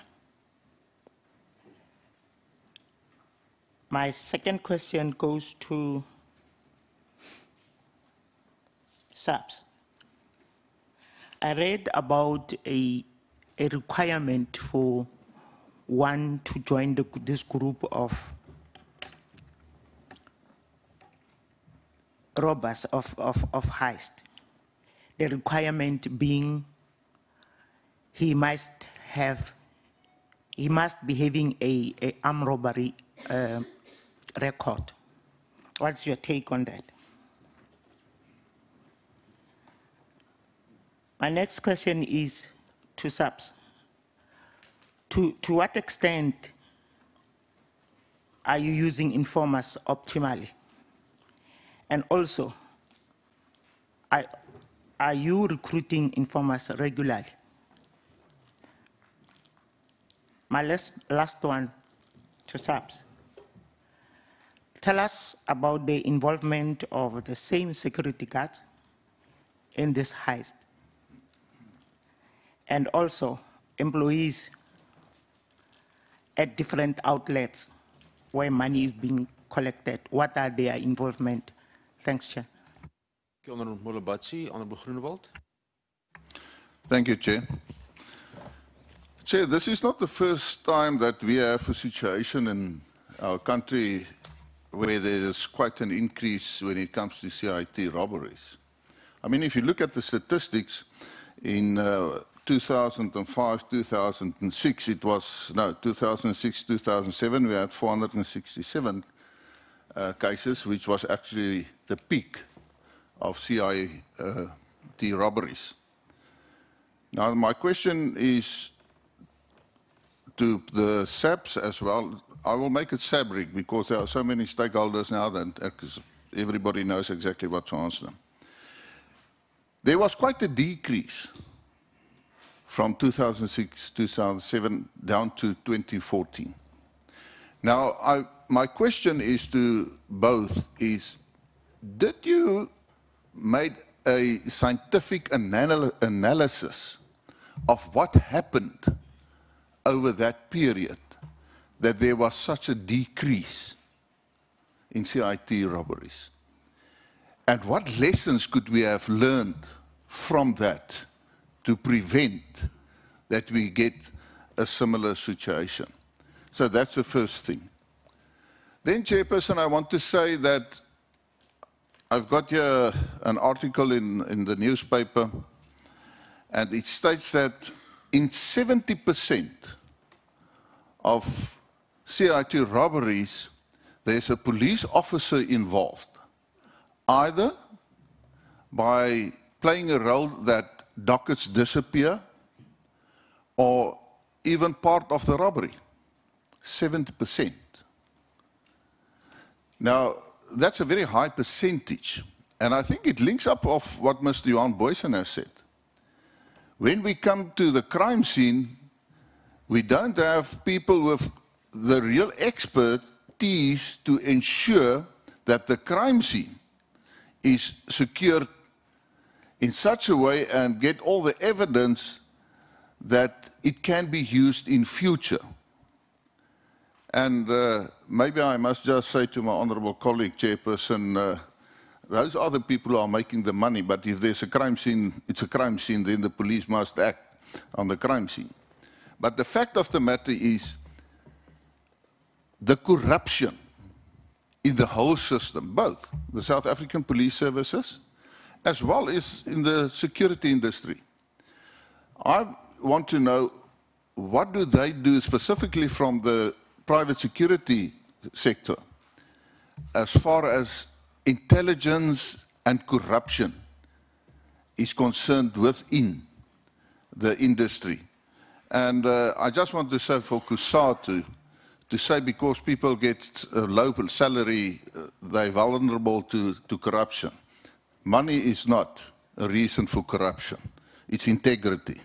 If you've got integrity, it doesn't matter what pay or salary you receive. The other thing is, I want also to say to CUSA to say that we must ban all firearms. Like in Afrikaans, we say, "Hierdie kat in die sterkbeet." You don't know what I'm talking about. Die laaste aspek, voorzitter, is... Sorry, Chairperson, I'll switch back to English.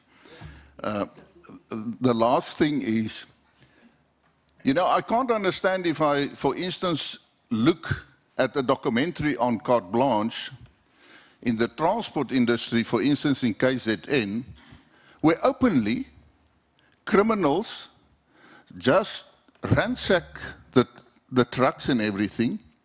The police are driving with them. It's on camera, but they don't do anything. And that is part of the question on corruption on this matter.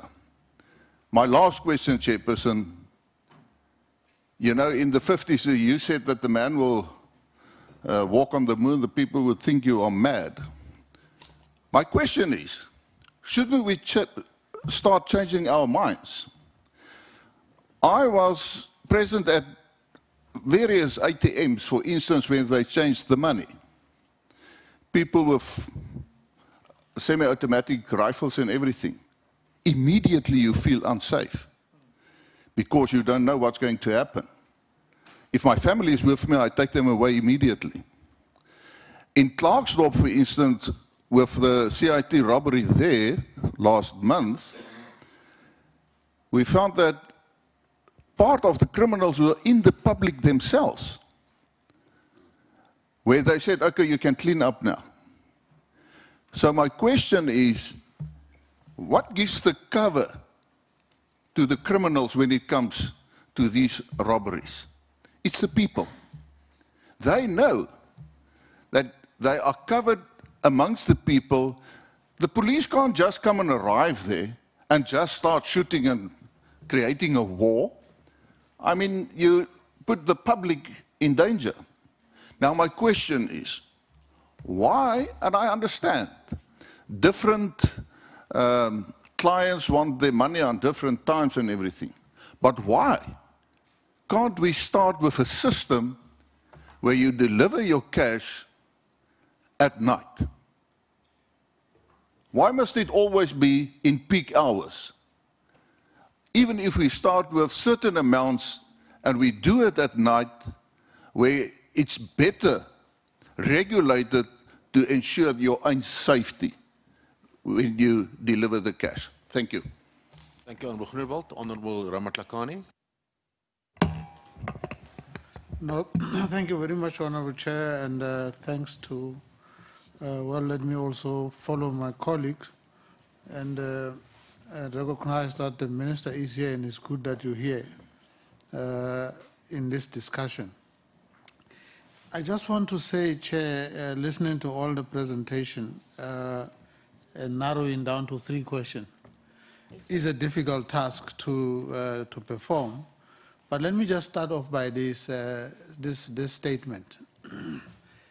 The presentation from SBRICK that explained that from their point of view, everything that they are doing is fine, is correct. There are lots of the employment, it's, everybody is vetted, and it's complete compliance. And I listened further to hear whether there is going to be any acknowledgement that while that is the case, the acknowledgement should be that there is a serious internal problem. None of that is mentioned as one of the problems. Because you see, if you are in this kind of business and where the risks start, the risks start with you, your company, your employee, and your systems, and what you put in place. So I think, first of all, for me, I didn't quite get these serious acknowledgement, except lots of other explanation.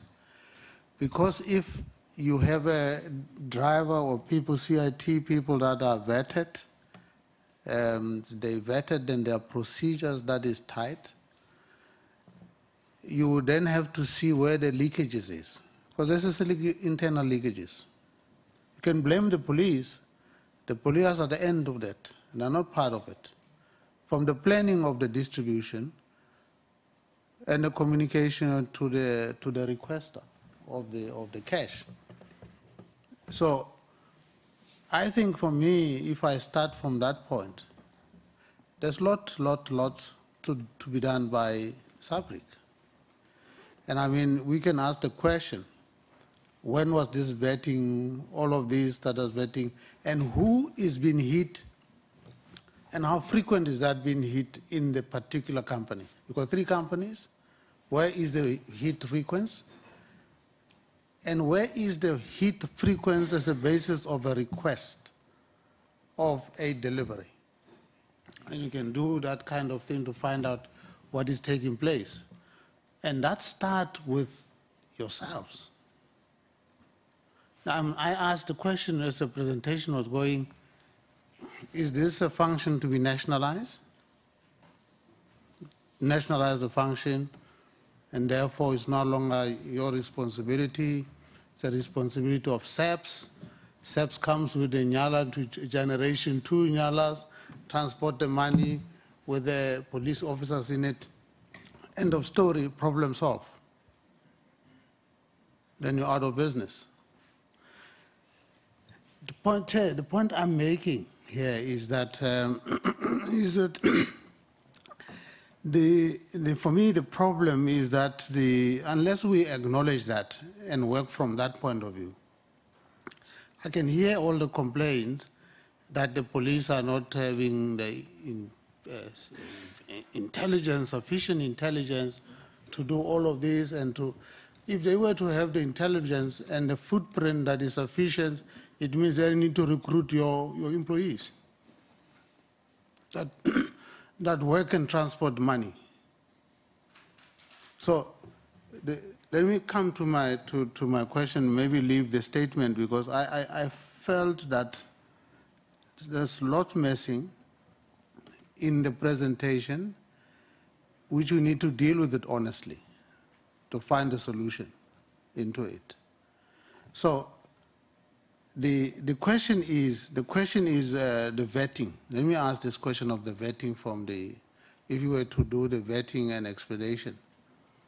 Because you see, the robbers have the information. This is the organized crime, put it this way. They have the information about the truck that is delivering, of this van that is delivering money to point A. Where does that information come from? Because they certainly don't sit there 24/7 waiting for a vehicle they don't know when it's going to come. They sit there, they wait for it because they know it's going to come when it's dispatched. So the vetting, I'm interested to know this vetting, that everybody is vetted, and of course, for a range of things. And I'm interested to know this thing about everybody South African. I'm interested to know because I've seen many of them when they deliver money at the ATM, and I've listened to the language they speak. So I'd like to see all of these. So, and then the findings of PSIRA on the question of standard. Something worries me, and I want to find out more. There's a statement made that the barriers, if you up the standard, equals exclusion of participation in terms of barrier. So leave it loose so that everybody participates. But in the drawdown, if you look at the number of the company, there are actually mainly 3. So what is this issue about the standard problem and the fact that it's going to be exclusion when you apply it? The mineral issue, Chair, that's my third question.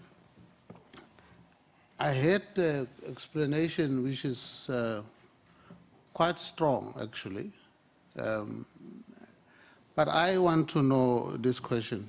The whole thing about management of explosion from the mining, all those mining sector, if we were to ask for inventory, we are to ask you the inventory and say, let's look for inventories of all this explosion that has been disposed or purchased by, and ask the question, who and what? What was the destination? So that people explain of this. Maybe that's a question we need to ask, the availability of that, because I think then we're getting closer to narrowing the problem, because you can't deal with the problem there at the distance without narrowing it where the dispatch of the problem happens. Who is allowed to purchase, for what purpose, that kind of inventory?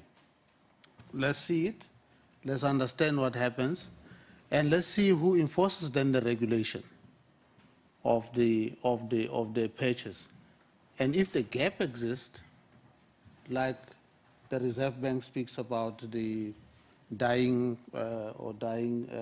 state measure on the money, and there is nobody who's requesting it, what is that we need to do legislatively, if there's anything that we need to do, given the mandate, if the mandate exists? What is it that we need to do in order for that to enforce it? What regulatory framework do you need to enforce that if there is a gap in a regulatory framework currently? And those are 3 questions. I will come next to the police with my next round. Thank you. Thank you very much, honourable members. Members, we're going to take a lunch break until 1:20. Until 1:20, there will be some refreshments in the foyer. I don't know what is the quantities, but until 1:20, and then we'll come back for the responses and further rounds. Thank you very much. 1:20.